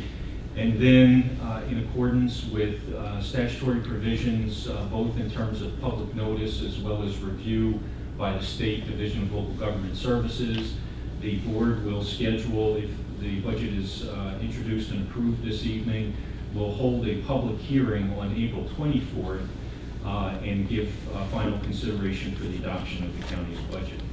There are 3 different laws that the county is required to comply with. That is the 1977 cap, the 2010 cap, and the 2017 county entity cap. So I'm pleased to report that the county is in compliance with all 3 of those caps. As everyone's aware, governments in the state of New Jersey are required to have balanced budgets where total revenues equal total appropriations. The revenues for the 2019 county current fund budget total $112,048,489. You'll see that the biggest component piece of the revenues in support of the county's budget come from the county purpose tax or property taxes. The other items there include the county's fund balance, miscellaneous revenues, state aid, and then offset with appropriations, which represent revenues that the county realizes through a variety of different grant sources. When we talk about fund balance, we talk about monies that are typically lapsed appropriation reserves. They are revenues that have been collected in excess of budgeted amounts, and then other revenues that the county otherwise has received but not necessarily anticipated in the budget. Those are the component pieces of what makes up fund balance. And fund balance then is used to offset taxes in subsequent years. The fund balance as of December 31st of last year was $16.35 million. And the fund balance anticipated in this year's budget is $5.87 million. This chart then goes to show what the fund balance history and the use as anticipated revenue. The bars represent the amount of fund balance as of the end of the year referenced. And you can see how fund balance over a period of time, particularly in 2010 and 2011, decreased. And as a result, you see the amount that is anticipated as revenue, which is the orange line, having gone down as a result of fund balance not being available. And then you begin to see in 2012 a somewhat erratic but rather steady increase in the amount of fund balance that is been recognized over the years. And then you began to see an uptick in fund balance use in 2017 as a result of more fund balance being available. And as you can see in 2018 and 2019, that it is not anticipated that any more fund balance would be used as an item of revenue in the 2019 budget from the 2018 budget.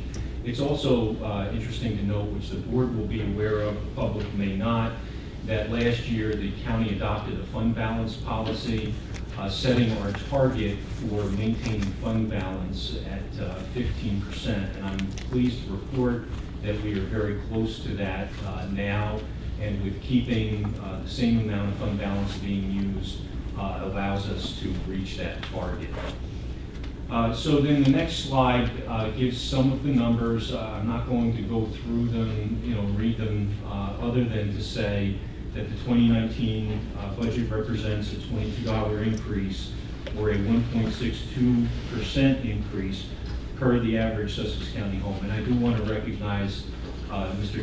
Gettler in the audience, who is absolutely correct. As a result of equalization, it is very difficult to really say what the average Sussex County home is as a result of the equalization of assessed values in the state of New Jersey.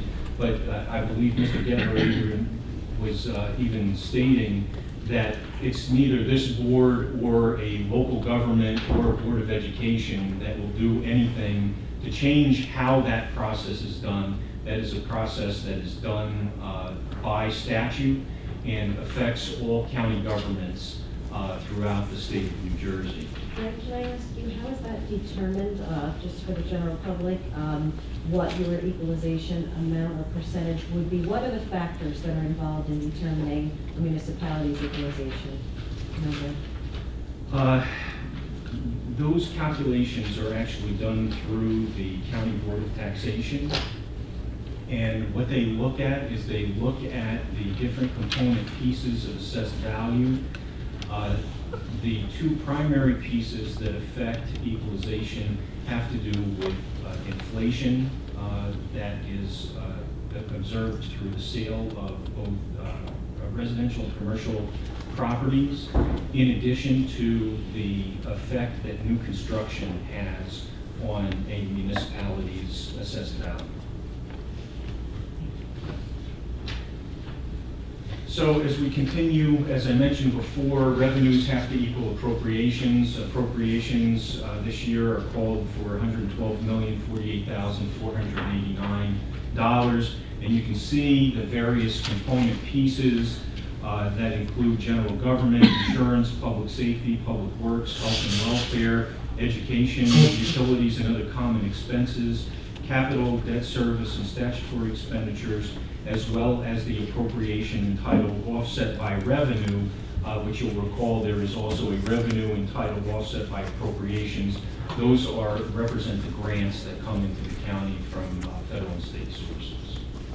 The next slide is something a little bit different that we're trying, and the purpose of this is to really sort of isolate what the increases in the 2019 amount to be raised are.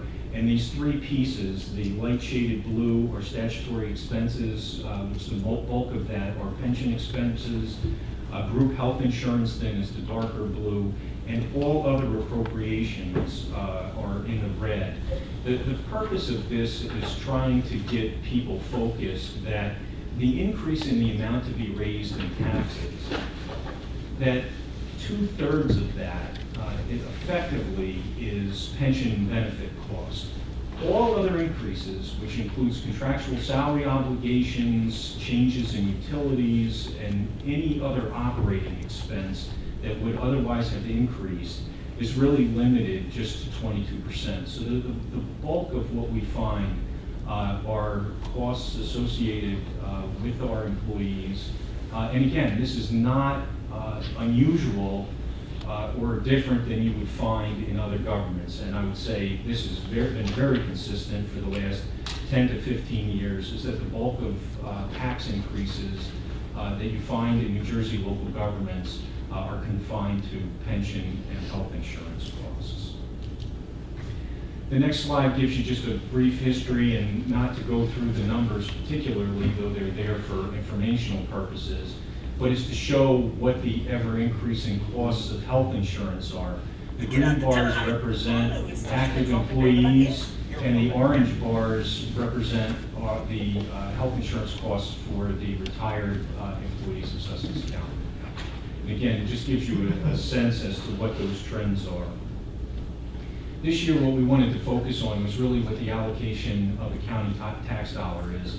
And you're going to see this repeated through the upcoming slides, just to give you a sense as to, for every dollar that is collected by the county, what functional area is served through those particular tax dollars. So if we can go to the next slide. As I had mentioned last year, I kind of thrown in pictures because when we talk just strictly numbers, you know, the county's mission sort of gets lost in between, you know, dollars and cents and tax rates and utilized value. But really what we're talking about are the dedicated employees of Sussex County going out and engaging in a whole variety of different work. And so you can see here some of the examples of what ends up being captured in our capital improvement program, also our debt service and statutory expenditures. That is the largest bucket that we have. And so for every 23 cents, for every dollar that's collected, 23 cents goes towards that thing. Again, it includes the capital improvement fund, our debt service payments, our pension payments, Social Security, and deferred charges. Looking forward then, we move to public safety. You can see examples of some of the equipment and resources that are used by the Sheriff's Office. In the lower right-hand corner is some of the Sheriff's officers that are out conducting educational seminars throughout the county. In the lower left-hand corner, you have the Emergency Operations Center that's used to deal with a variety of emergencies. So for every dollar that's collected, 21 cents of that dollar goes towards public safety. And it includes the prosecutor's office, the sheriff's department, the correctional facility, emergency management, the communications center for both the sheriff as well as the shared services that are provided through the center, the county medical examiner that we share with Morris County. There is 8 volunteer fire and EMS departments, the Office of the Fire Marshal, the Public Safety Academy, and also juvenile and youth services all constitute public safety. As we move on, I wanted to find a nice picture of the county's insurance policy and then realized it really wasn't all that interesting to look at. But for every dollar that's collected, 19 cents goes towards insurance. And as mentioned before, that includes group health insurance for both active and retired employees. There's workers' compensation insurance, general liability and other insurance, as well as unemployment compensation. And then something that Dr. Connolly in the audience there would appreciate are the educational resources Full disclosure, I did rip that picture of your students off your website. How So dare you? If we need to reconcile that, I'll refer it over to county council. But the county makes contributions both to the community college as well as the technical school. And the educational component of a county tax dollar, there are 11 cents that go towards the community college, reimbursement for residents attending out-of-county college, and compliments to the college for really reining that in and doing a much better job of controlling those expenses that go out. It includes support to the technical school, Rutgers Cooperative Extension, as well as the Office of the County Superintendent of Schools. So moving along to something that actually has some pictures that are worth looking at. You have your Office of Bridge and Traffic Safety that handles the signs, our Parks and Forestry group that handles tree trimming along the right-of-way that the county maintains, as well as snow and ice control, which is, as you can imagine, a significant expense here in Sussex County. So for every dollar collected, there's 11 cents that goes towards public works, which includes our roads and culverts. There's 310 road miles of county road. The Office of Bridge and Traffic Safety, there are 448 bridges needing maintenance and attention. Our Parks and Forestry group, there's traffic signals that have to be maintained, solid waste disposal. Our Division of Facility Management that is responsible for 25 buildings that the county owns and maintains. It's over three-quarters of a million. It's 750,000 square feet of space that the Facilities Management Group maintains. In addition, we have our fleet management, and also the Office of Mosquito Control falls under Public Works. 8 cents of every dollar then goes to general government, and you can see, I'm not going to read through that whole list, but there's a tremendous amount of services that are provided through the item known as general government there, providing for technology, our Board of Taxation, County Counsel's Office, my office, Finance, the Board of Elections. A whole variety of services get captured then in the general government item. We then move on to our Health and Human Services that includes transit, also the work that's done from our volunteers there in the lower left, for the food pantry in the bottom of the Cochran House, and all of the work that's done there. So for every dollar collected, 4 cents goes towards Health and Human Services, which includes providing for payment of the patients in psychiatric patient maintenance in state psychiatric facilities, environmental health, community services for the disabled, the Office of Senior Services, our nutrition programs, the Division of Social Services, Mental Health Administration, Human Services Administration, and also support to our not-for-profit partners, including Daisy, Newbridge, Skylands Ride, and Family Intervention Services. And last, but certainly not least, we have utilities and other common expenses that the county is responsible for.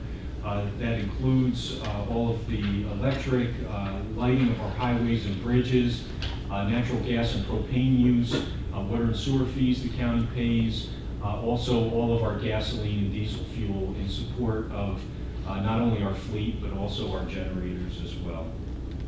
There are a number of new appropriations in the 2019 budget as proposed, which include additional funding for our long line and pavement marking program. We are working towards a 3-year cycle of being able to replace all of the pavement markings throughout the county, and with 310 miles of roadway, you can imagine that's a rather significant undertaking.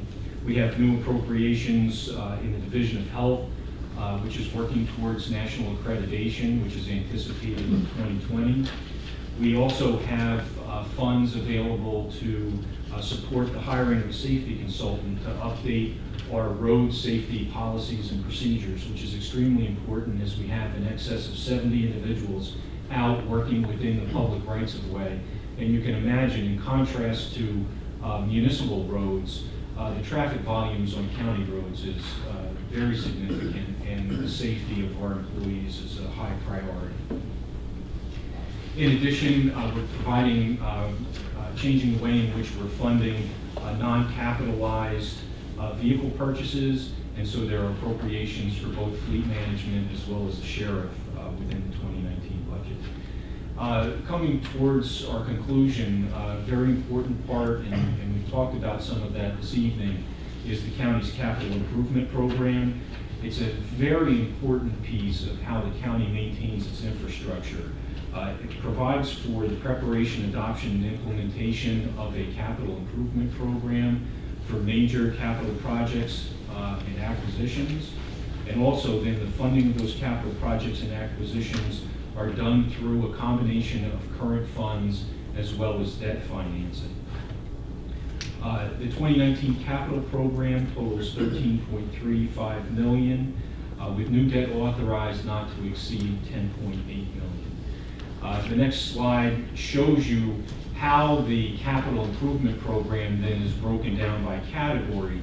The pie to your left, you'll see, really has a number of items that you would anticipate on a year-to-year basis really do not change. And that is your roads and bridges, which this year is at about 47%. You have fleet management of 9%. You have facilities of 17%. Support to our educational institutions of 13%, and debt issuance costs of 2%. That really leaves then just 12% in the capital improvement budget for other items to be considered. Because again, those items that I just ran through on an annualized basis, you won't see a tremendous change in terms of the percent allocation in the capital improvement program. So those things characterized in other include to the Board of Elections. We're working through a multi-year program of being able to replace all of the voting machines within the county. We have investments in public safety, in technology, as well as the library. And the next slide gives you sort of the top 10 capital projects within what's proposed this year. The largest being our road resurfacing, which is in excess of $3 million. Much of that is being funded with grants from the state of New Jersey Department of Transportation. We have mandated site remediation under the direct order of the Department of Environmental Protection. This is site remediation to address contamination from many years ago across a number of county-owned sites, predominantly our road garages. We're making a significant investment this year in our guide rail maintenance that is much needed. There are improvements both to the community college as well as the technical school being put forward. As I mentioned, there's partial funding for the replacement of voting machines, as well as security for county facilities, and also improvements to the public safety paging system. So again, in conclusion, you have the budget, which is at $112 million. We're actually, as a result of changing the assessed value throughout the county, actually seeing a decrease in the tax rate, but overall there will be a modest increase to the county taxpayer in order to be able to fund these various priorities. And with that, that concludes my presentation. Thank you. Thank you. Thank you.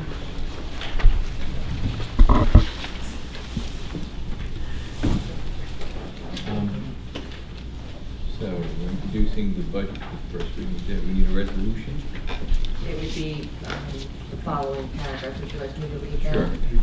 Motion to authorize the clerk to advertise the budget revenues and appropriation summary as introduced for first reading, and also post same on the bulletin board in the lobby of the County Administrative Center, together with a notice of public hearing stating that a hearing on the budget and tax resolution will be held in the Freeholder Meeting Room, County Administrative Center, 1 Spring Street, Newton, New Jersey, on Wednesday, April 24th, 2019 at 7 p.m., at which time and place objections to said budget and tax resolution for the year 2019 may be presented by taxpayers or other interested persons. Okay. Do I have a motion? So moved. Second. Introduce the budget. Second. Discussion? Yes. Okay. I just want to say, I mean, I've been very critical of the financial situation of the county. What I haven't been critical of is the work that our professionals have put into this. You see in the presentation given, there was 6 months of work put into this budget prior to Donna and I being elected. It wasn't fair for us to come in and try and reinvent the wheel on the time schedule that we were on. So this isn't the budget I would have wanted, this isn't what I would have liked, but it's what we have for this year, and it helps us get to a point where we can really sit down and try and launch a long-term financial plan to help get us out of this situation. So Herb, I want to thank you, Freeholder Director, for letting us work with the professionals to get a good long-term financial plan. But I didn't want the people that did the hard work on this budget to think that I was critical of them. I was critical of the situation, which has been years in the making. That's all. I just wanted to make that point. Anyone else? Well, I'd like to say one thing, more than one thing, but I think that there's a lot of hard work that went into this budget, and I think it is very, very well thought out. A lot of hard work went in. Additional cutting went as much as we could go. I look forward to having a qualified, I don't know if that's the correct word, but a plan, a debt reduction plan, and controls on spending so that we can move forward and reduce debt. So at some point in time, this county can get to the point where we are paying cash for our capital improvement program. So I think that's the goal of the board, or at least it's my goal, and I think everyone wants to do that, and we are going to have a plan. Thank you.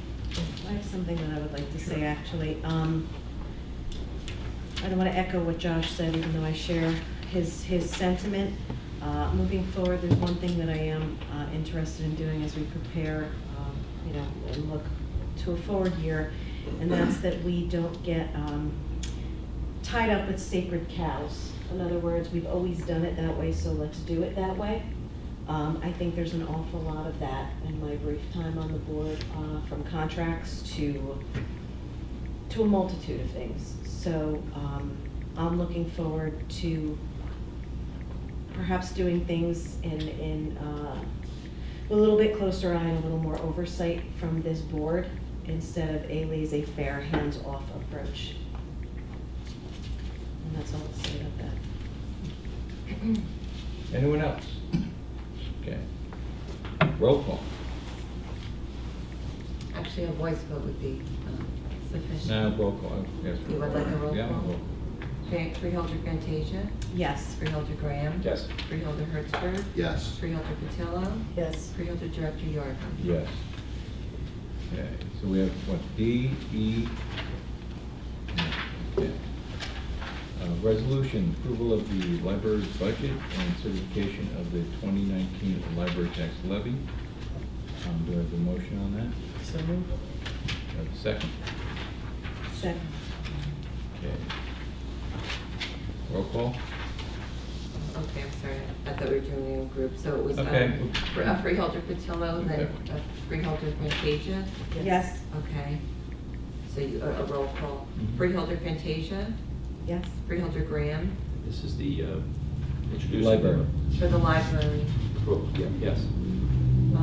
Freeholder Hertzberg? Yes. Freeholder Patillo? Yes. Freeholder Director York? Yes.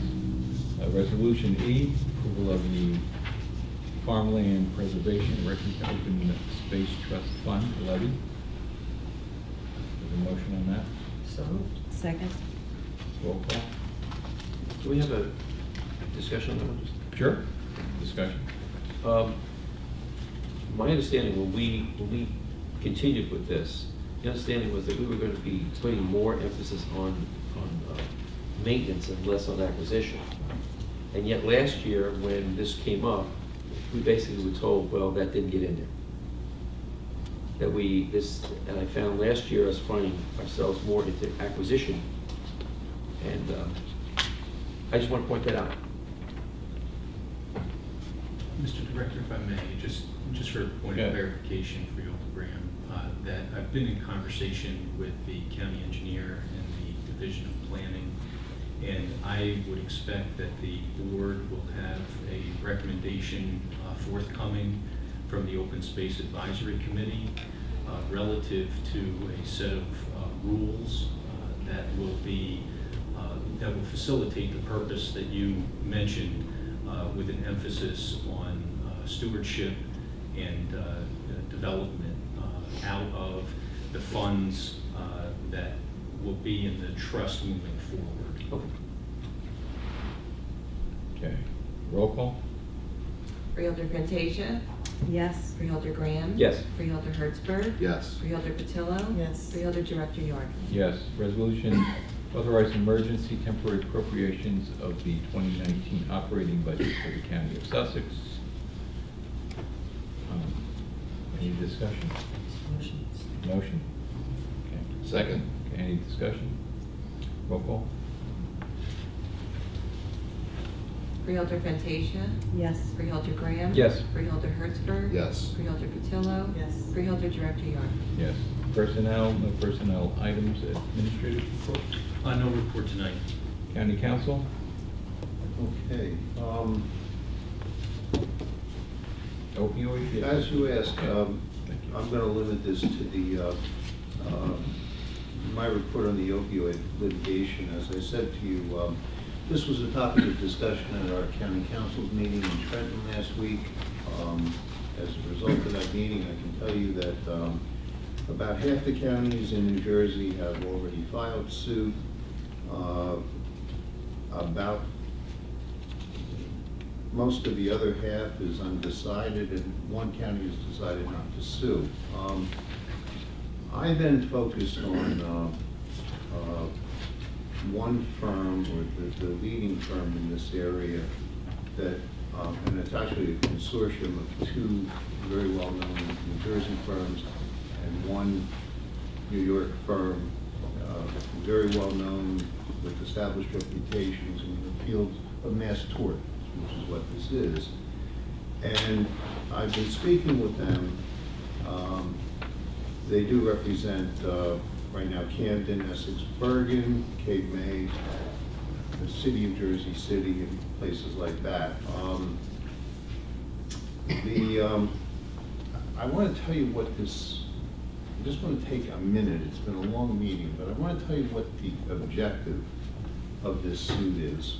And it's interesting because it comes on the day after the national news of the $270 million settlement in the state of Oklahoma yesterday with Purdue Pharma. Purdue Pharma is the lead defendant in all of these cases. I have here the lawsuit that was filed by Camden County. It's 175 pages long. The lead defendant, of course, is Purdue Pharma, as I said. But let me tell you what the conduct, what the specific actions that is alleged of the cause of action here. And I'm just going to read this sentence out of the complaint.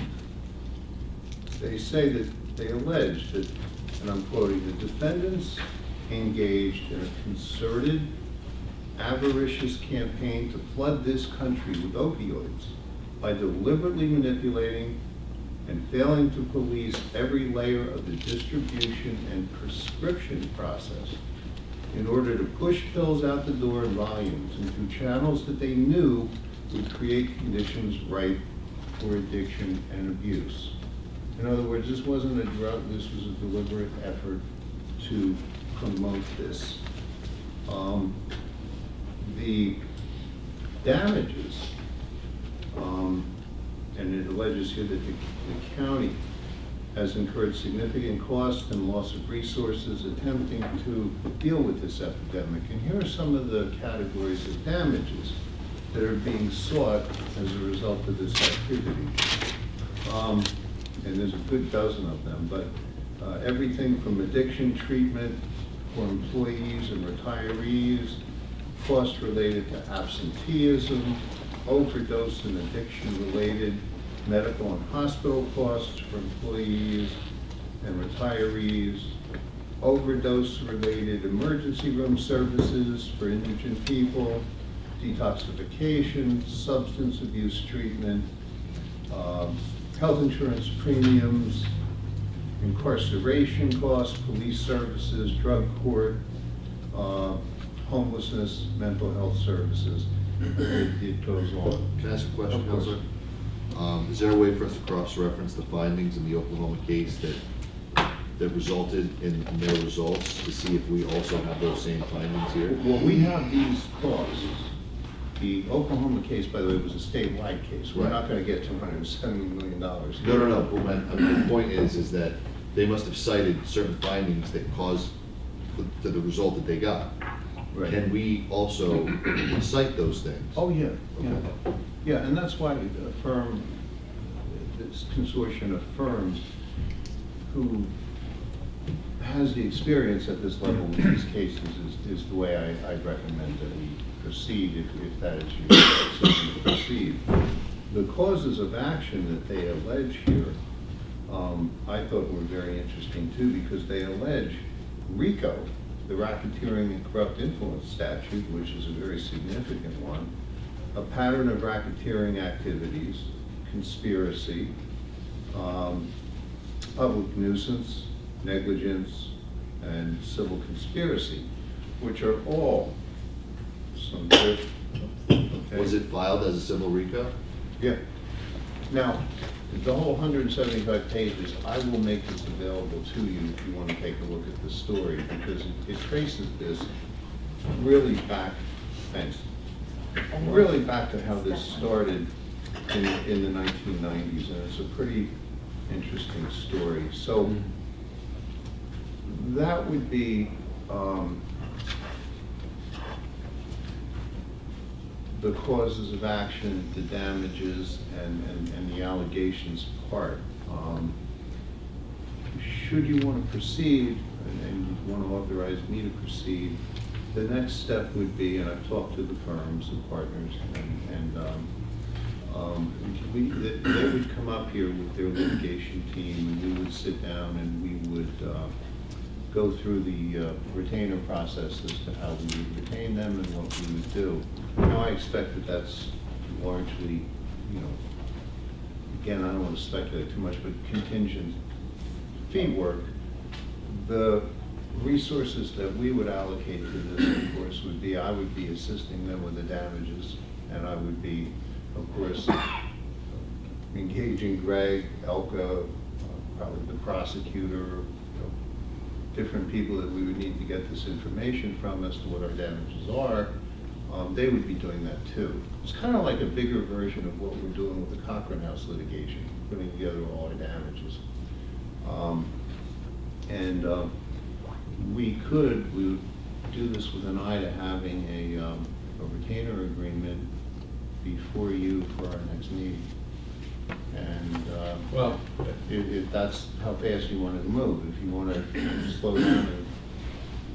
But there's no ticking statute, there's no time. As I said, half the counties are in, half are not decided yet. But there's significant cases, as you can tell by the settlement yesterday, and ultimately they're going to be consolidated in some form. The way these things work usually with mass tort cases, there would be a fund that all these, now the suits are against the pharmaceutical companies, there are 8 of them. They're against the distributors, including a bunch of well-known drugstores, and against the manufacturers. So there's 3 categories there. What would happen ultimately, there would be a fund of X number of tens of millions or millions of dollars, and it would be distributed according to the way counties are damaged. I'm sure Camden has much more significant damages than we perhaps do.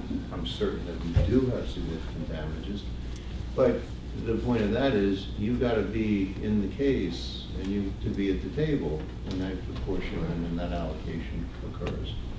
And so that's what we would be pursuing in this case. And those are the categories of, again, recovery and theories of liability and the factual basis. So if you want me to proceed, the firm would be more than happy to come up here. Probably want Craig at the meeting, and any one or two of you that might want to sit in on this are more than welcome. I think you should proceed, meet with them, so we know what all our options are, unless there's an overwhelming reason why we shouldn't do that. I can't think of any reason why we shouldn't. I'd like to have the discussion at least. But you, sure. Go ahead. Do you want to? No, the discussion, you know, get the information from you. Okay. So, so we're going to direct you, or you're directed to meet with them, get all of the pertinent information. One of the issues will be what is the cost, if there is any, for the county to do this. And I think I saw something where they projected some money that would come back to the county. Also, data, maybe reach out for data to the senator. Right. Yeah. Okay, thank you. Anything else? No, thank you. Thank you. Okay. So, unfinished, seeing new business. Public session from the floor. Everyone is asked to keep their comments to 5 minutes. Please state your name and put your name and municipality on the sign-in sheet, and please speak loud and clear. A motion to open the floor for public comment. Motion. Second. All in favor? Aye. Okay. Floor is now open for public comment. Hi, how are you? Good evening, my name is Richard Kelsey from Stillwater. A lot of Stillwater participation tonight. Seriously. I wanted to talk tonight a little bit about budgets, and I'm very encouraged to see the committee getting more interested in finding out what's below the budgets. I'm a taxpayer getting more interested. And I was before two meetings before the committee, before the Freeholders board, involving the McGuire project.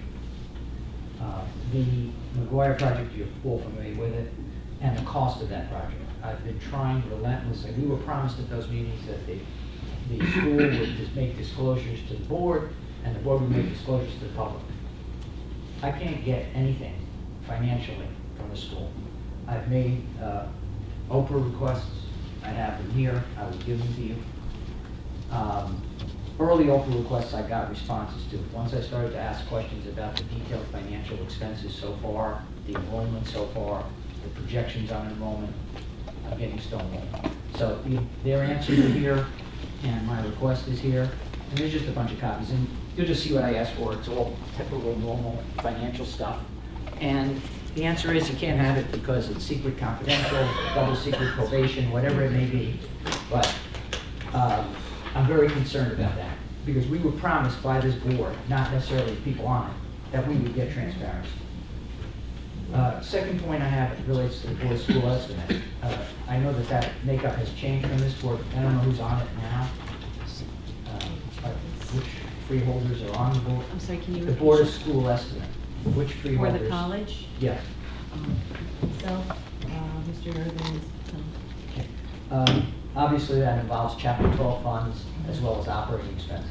One of my major concerns that I've raised several times is that the disclosures relating to the reallocation of Chapter 12 funds are not sufficiently detailed as they're required by statute. And there's a shell game going on where we constantly fund Chapter 12 funds, new funds, and we're told the funds we asked for last year because we wanted to build birdhouses, well, now we want to build doghouses. We really didn't need birdhouses. Well, at the January 22nd meeting of the college board, there was a very interesting note made by their chief financial officer. And I'll read it. Mr. Gandhi noted that Chapter 12 is detailed differently than in previous years. He said that after meeting with the county budget committee, it was decided that the presentation before the board school of estimate would be very detailed. It was also decided that the minutes done from the meeting would not have to tie us to detail. We can summarize in more generic format. The bond ordinance is done based on the meeting minutes. Hence, the plan is to make the meeting minutes very inspecific and therefore be able to alter that in the next year when they come back for more funds. And I think that has to be looked at very closely, because what you're going to see is a constant roll of, we asked for it for X, we want to apply it to Y, but we also want new money. And that Y never takes place, and the new money never takes place until they find a project that they decide they want to do, and then there's a whole bunch of funds. And meanwhile, debt-wise, from Mr. Popp's point and from Mr. Hertzberg's point, we're growing that debt because we have to bond those funds. So I will give you the minutes of that meeting for your file. And I don't know if I have enough copies for all of you, but Well, if you give us a copy, our clerk will make sure we get it. and then last but not least, since all of you weren't here, I thought I would give you the original budget that I received for the McGuire property. I believe that the new members would be very interested for it. I met with the president of the college as well as the CFO, and I asked for the budget, and this is what I got. And you may not have seen this before. I handed it out at the meetings. That was handwritten by the president of the school and handed it. And I have to tell you, as a taxpayer, that's not acceptable to me. And I really rely on this board to make sure that our expenditures are supported by need and by full information and full disclosure. And with that, I appreciate your time, and I hope that you consider what I said carefully. Thank you. Anywhere else wish to do?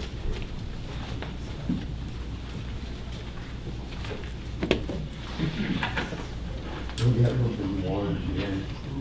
First of all, obviously, excuse me, since your budget is over 275,000 more than we told at the last meeting, all my calculations that I gave you on the county budget are fictitious. Not because I planned them to be, but they are. The calculations I gave you on the Sussex wattage budget, they should be within pennies. People are voting with their feet. With your taxes. I have a neighbor that bought a 260-acre farm in Kentucky. He's told the taxes will be less than $1,000, a couple hundred. She's in the process of moving. Saturday, went to thing at the fairgrounds, ran into a couple there from Wanted. They're hoping by the end of July they will be residents of South Carolina. They're paying Wanted close to $10,000 in taxes. Their taxes there will be just around $1,000. After they're residents for a year, it starts going down because they're residents. They go down a couple hundred. Because they're over 65, they go down, and because they have no kids in the school, they go down. But they're paying Wanted close to $10,000. You are literally chasing the people out of this county. You can cut the 9/11 system. You can cut, I've said in the past, cut this whole McGuire program. We have a vocational school. Now I read in the newspaper they want to extend the performing arts building. Last I knew they had a declining student population. You have millions of dollars there. You don't have to raise budget one penny. You can cut it $1 million probably. You mentioned the Highlands. Last time I mentioned the C1 program the state has, taking 85 square miles of land with no compensation. Is the county looking into that? Thank you.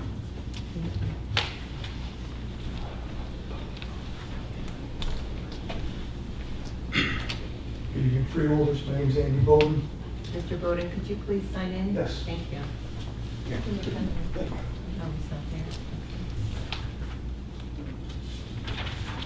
I'm sorry, from which municipality? Byron Township. Thank you. Back to address about the incident or the maintenance issues in that county jail. County jail is grandfathered. It was built in 1978. So any and all upgrades that are supposed to be done in that jail doesn't make or change anything. I've been in that jail 21 years. The only floor that has secure doors is the 3rd floor. Those doors were put in under Sheriff Robert E. Youngpig. So, again, when they say things like, what is the cost effective to this place?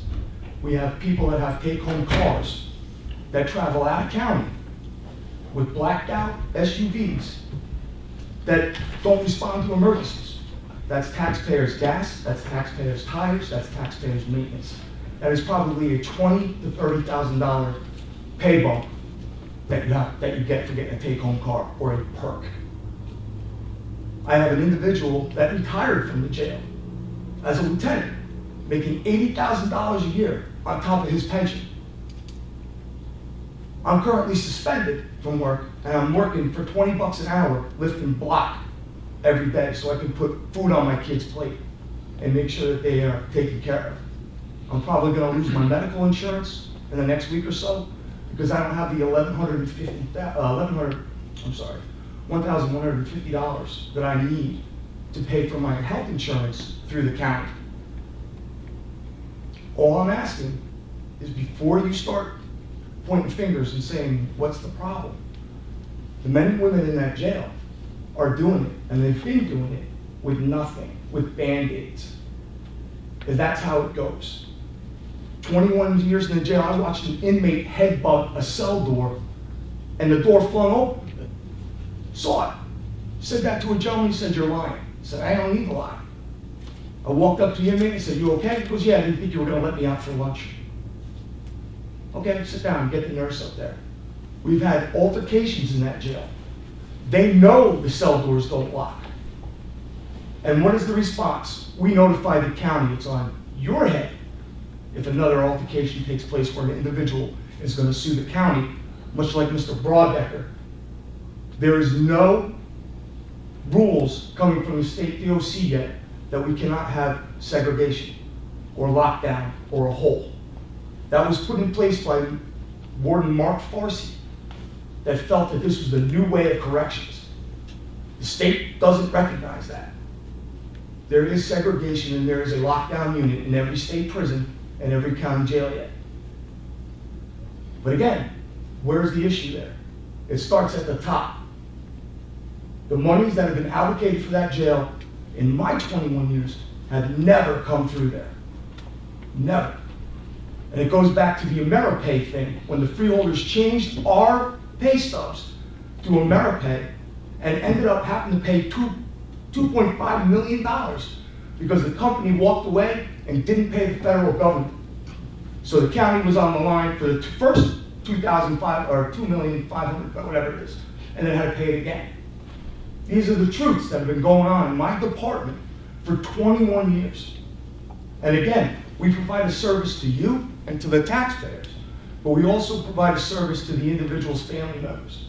Many of them are on assistance. Many of them don't have the means to get themselves to and from Newton, let alone a court incident.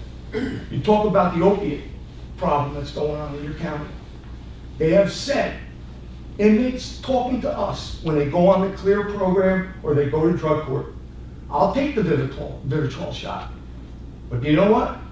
It only works on heroin. It doesn't work on fentanyl. So they'll run the risk of overdosing and dying because they know Newton PD is going to roll in and they're going to Narcan me. And everyone in the room is not going to go to jail with all the dope laying around. That's a problem.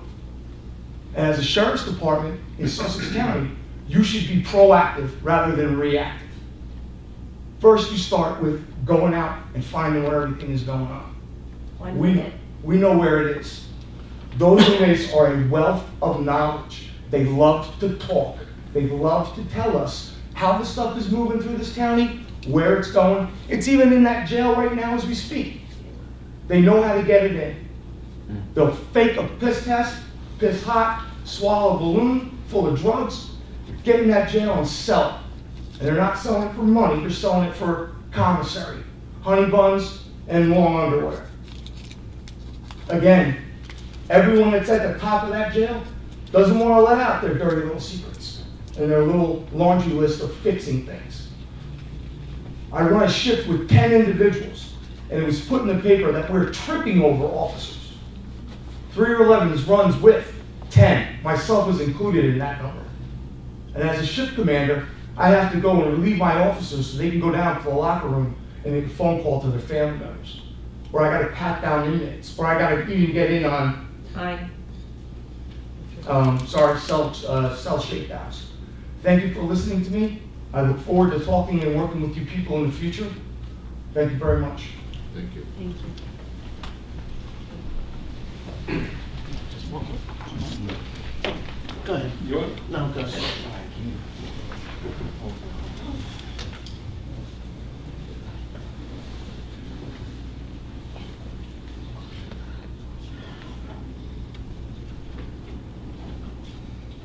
PBOB, Stillwater.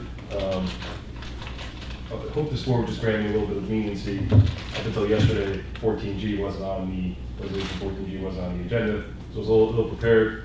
And I'll actually apologize to you, my members, for not making a better presentation earlier. There was a specific reason I came here tonight, and I'll get to that in a minute. I just wanted to address something because it was brought up earlier. The union's position is not to point fingers or enter into some type of mudslinging match.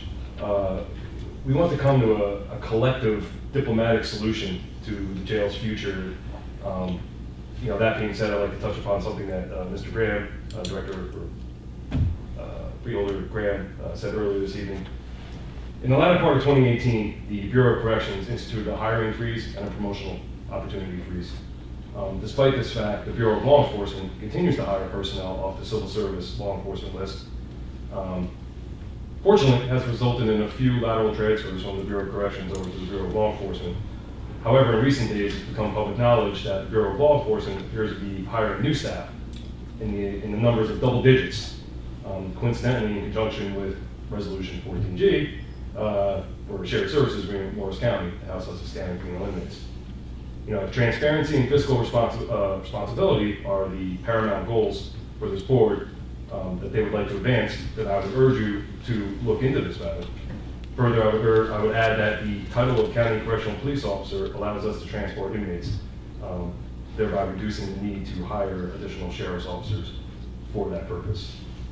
The presentation, like I said earlier, that I really wanted to make to you, I apologize, I wanted to have hard copies for you, so I'm going to have to read this off my phone. I wanted to make sure through PDA legal counsel that the comments I'm about to make to you wouldn't land me in any hot water for fear of retaliation.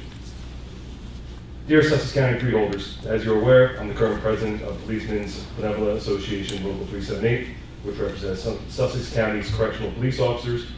As I'm sure that you are also aware, the New Jersey Herald posted a news story on March 19, 2019 regarding Lieutenant Andrew Bowden.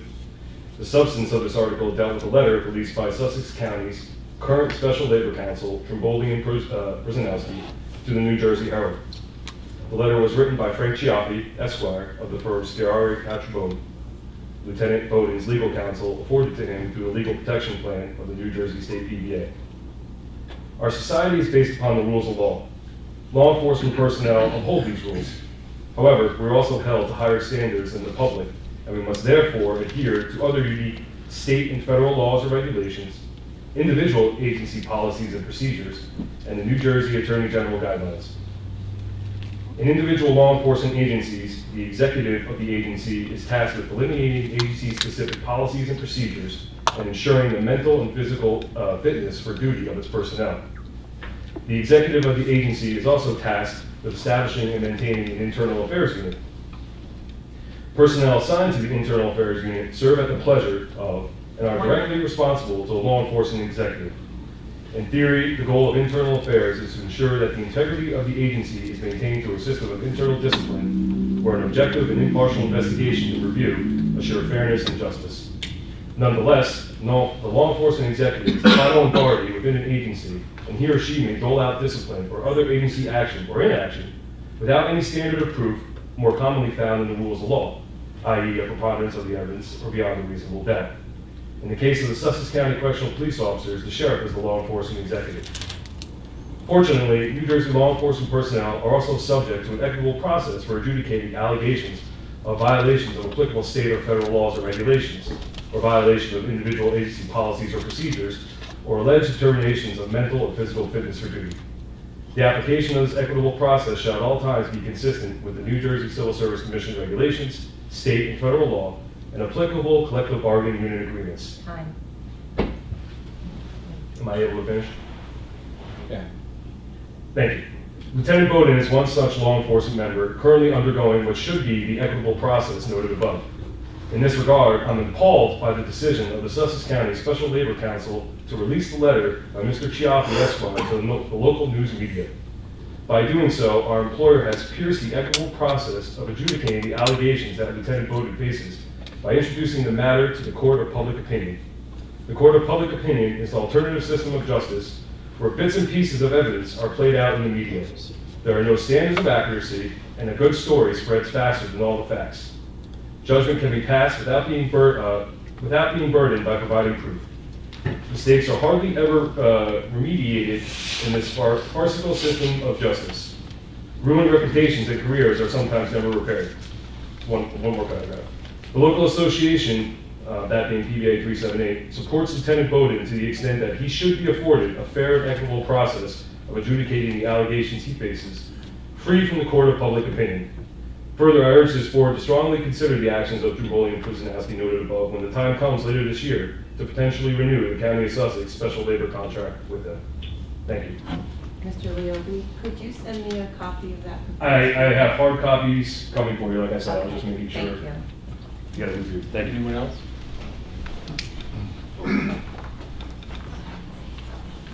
Hi, good evening. Peter and I from Frankfurt. I guess I'm going to start sounding like a broken record. I like to give credit where credit's due and put blame where blame is due. Kudos again to Freeholders, Hertzberg, and Fantasia. They seem to get it. They understand the responsibility of looking at details and understanding what's being brought before them. That's in contrast to previous boards, and by previous boards, I'm talking about prior to January 1 this year. As in the past, I don't like to point fingers at individuals because I think individuals alone don't make the decisions of the board. And sometimes the board's decisions aren't reflective of an individual at a given time. So, but I want to go to address this year's budget. Bit surprised about the stagnation of the tax ratables year over year. Definitely stagnant, and I think that's part of the problem here in Sussex County. We're not attracting new businesses, new tax ratables, which in my mind is critical. Director Yardley talks about addressing debt reduction plan, creating a debt reduction plan. Well, it's difficult. How many ways can you reduce debt? You either pay it down or you stop taking on additional debt and through attrition end it. Unless we grow our ratables, we're going to continue to put the burden of taxes on individual property owners. That's everybody from farmers to working men and women of the county. We have to get rid of this debt services, the cost of debt services. It's crippling, and this was well pointed out 1 or 2 meetings ago by both Freeholders, Hertzberg, and Fantasia. It seems, in looking at this budget, we continue to kick the proverbial can down the road. I'd like to switch over to the jail. I wasn't going to talk about the jail, but the more I hear, the more troubled I become with this. Talk about kicking the can down the road. Apparently, the boards have been relying on a study going back to 2013. That's shameful. As a businessman, I don't look back 6 years of a report and make decisions based on that, whether it's 3 years, 4 years, 5 years, 6 years. I hear numbers being flung around. It's going to cost between 20 million and 60 million to do this or that. That gap is so incredible that as a businessman, I can't imagine how that could be within any reasonable justification. Does that mean for $20 million we don't do anything and we just paint? Or where does the $60 million take us? 1 minute. I don't think the role of the freeholders is to rubber stamp. And had a department come to me and asked me for new funding, I would have asked them to explain what they did with last year's funding. And I understand as a constitutional department, you don't have direct control, but you do control this purse strings. I'd like to comment about Howard Burrell. I've known Howard probably for more than 35 years. My children went to school with his. I know Howard is on the other side of the aisle, but I've known Howard to be a moral and ethical man, and I think with his experience serving on another board would make a great addition. You know, I'm a conservative Republican. I'll just finish this off, if I may. We don't have to be monolithic in the way we govern.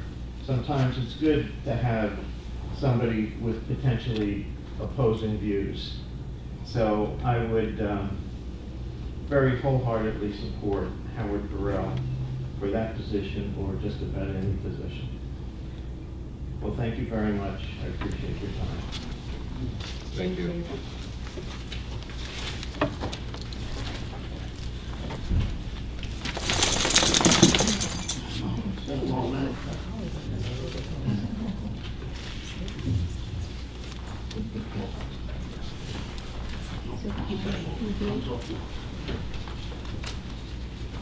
Good evening, my name is Neil Cameron. I reside in Lee Township.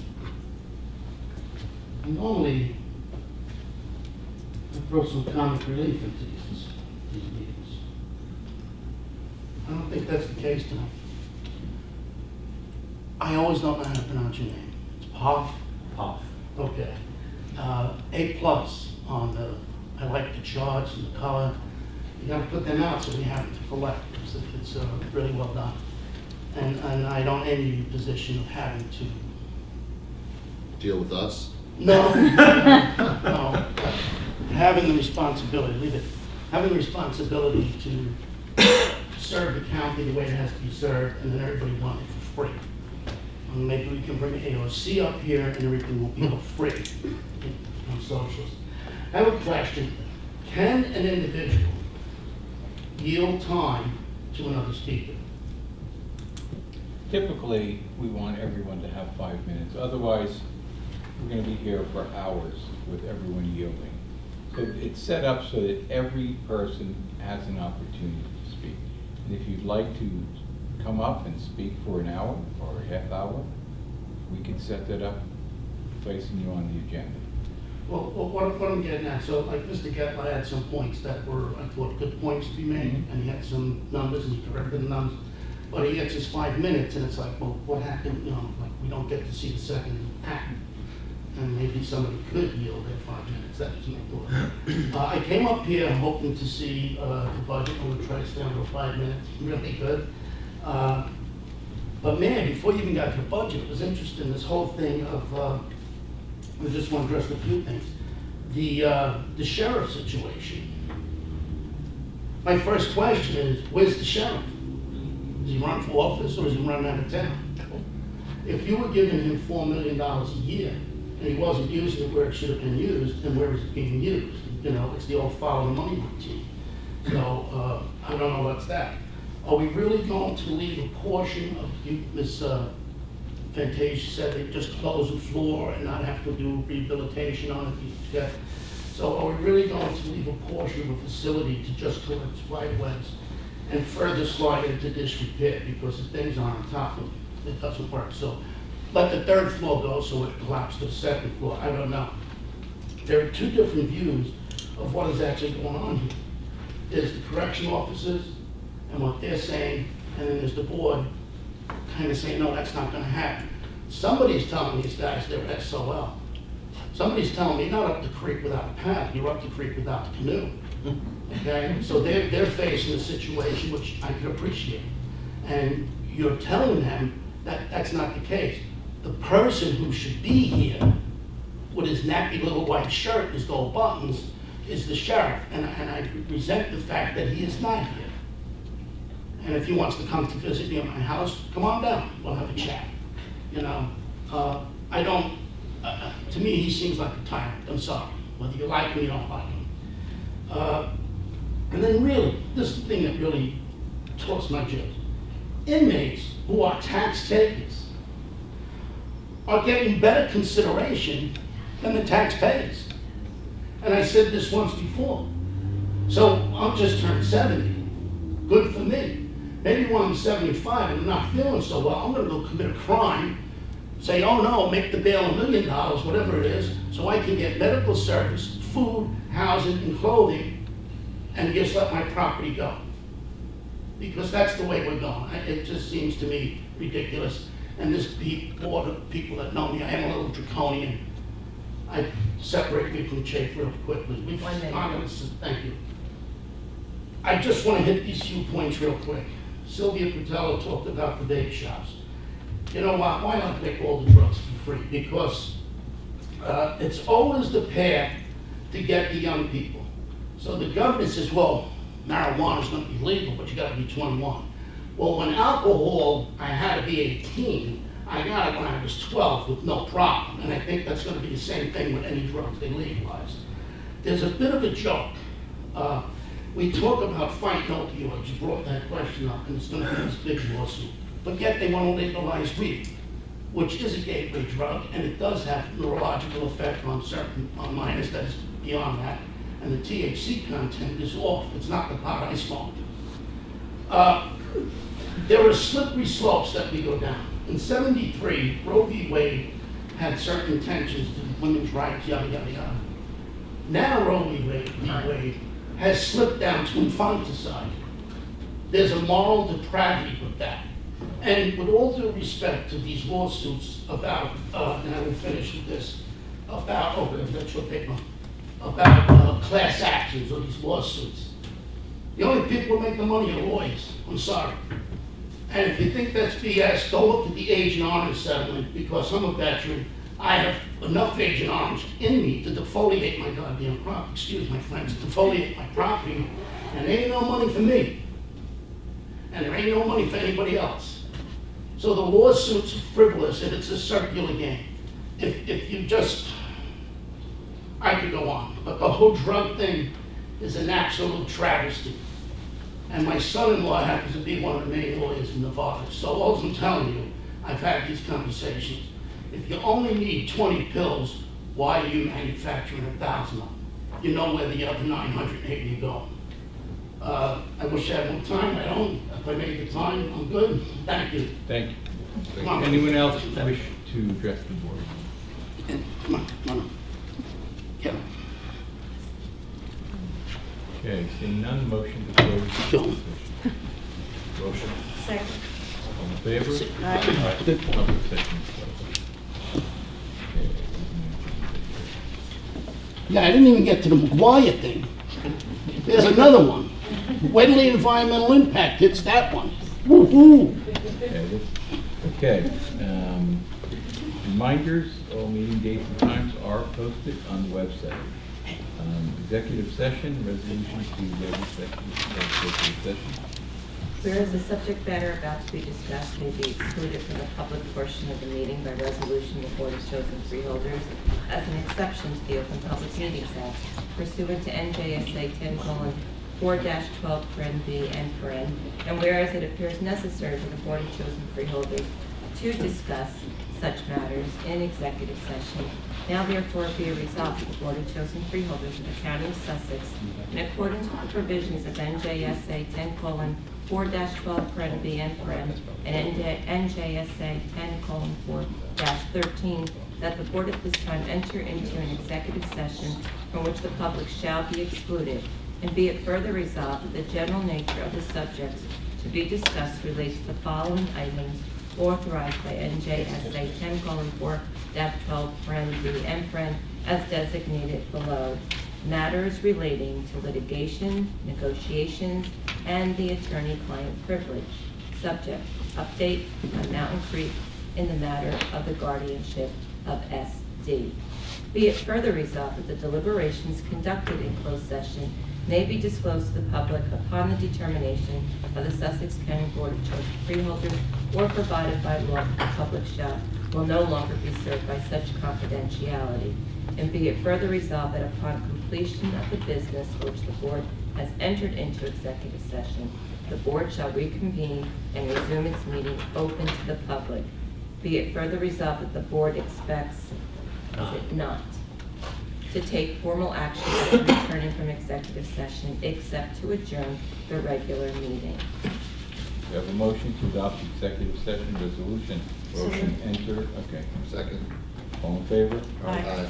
Okay. May we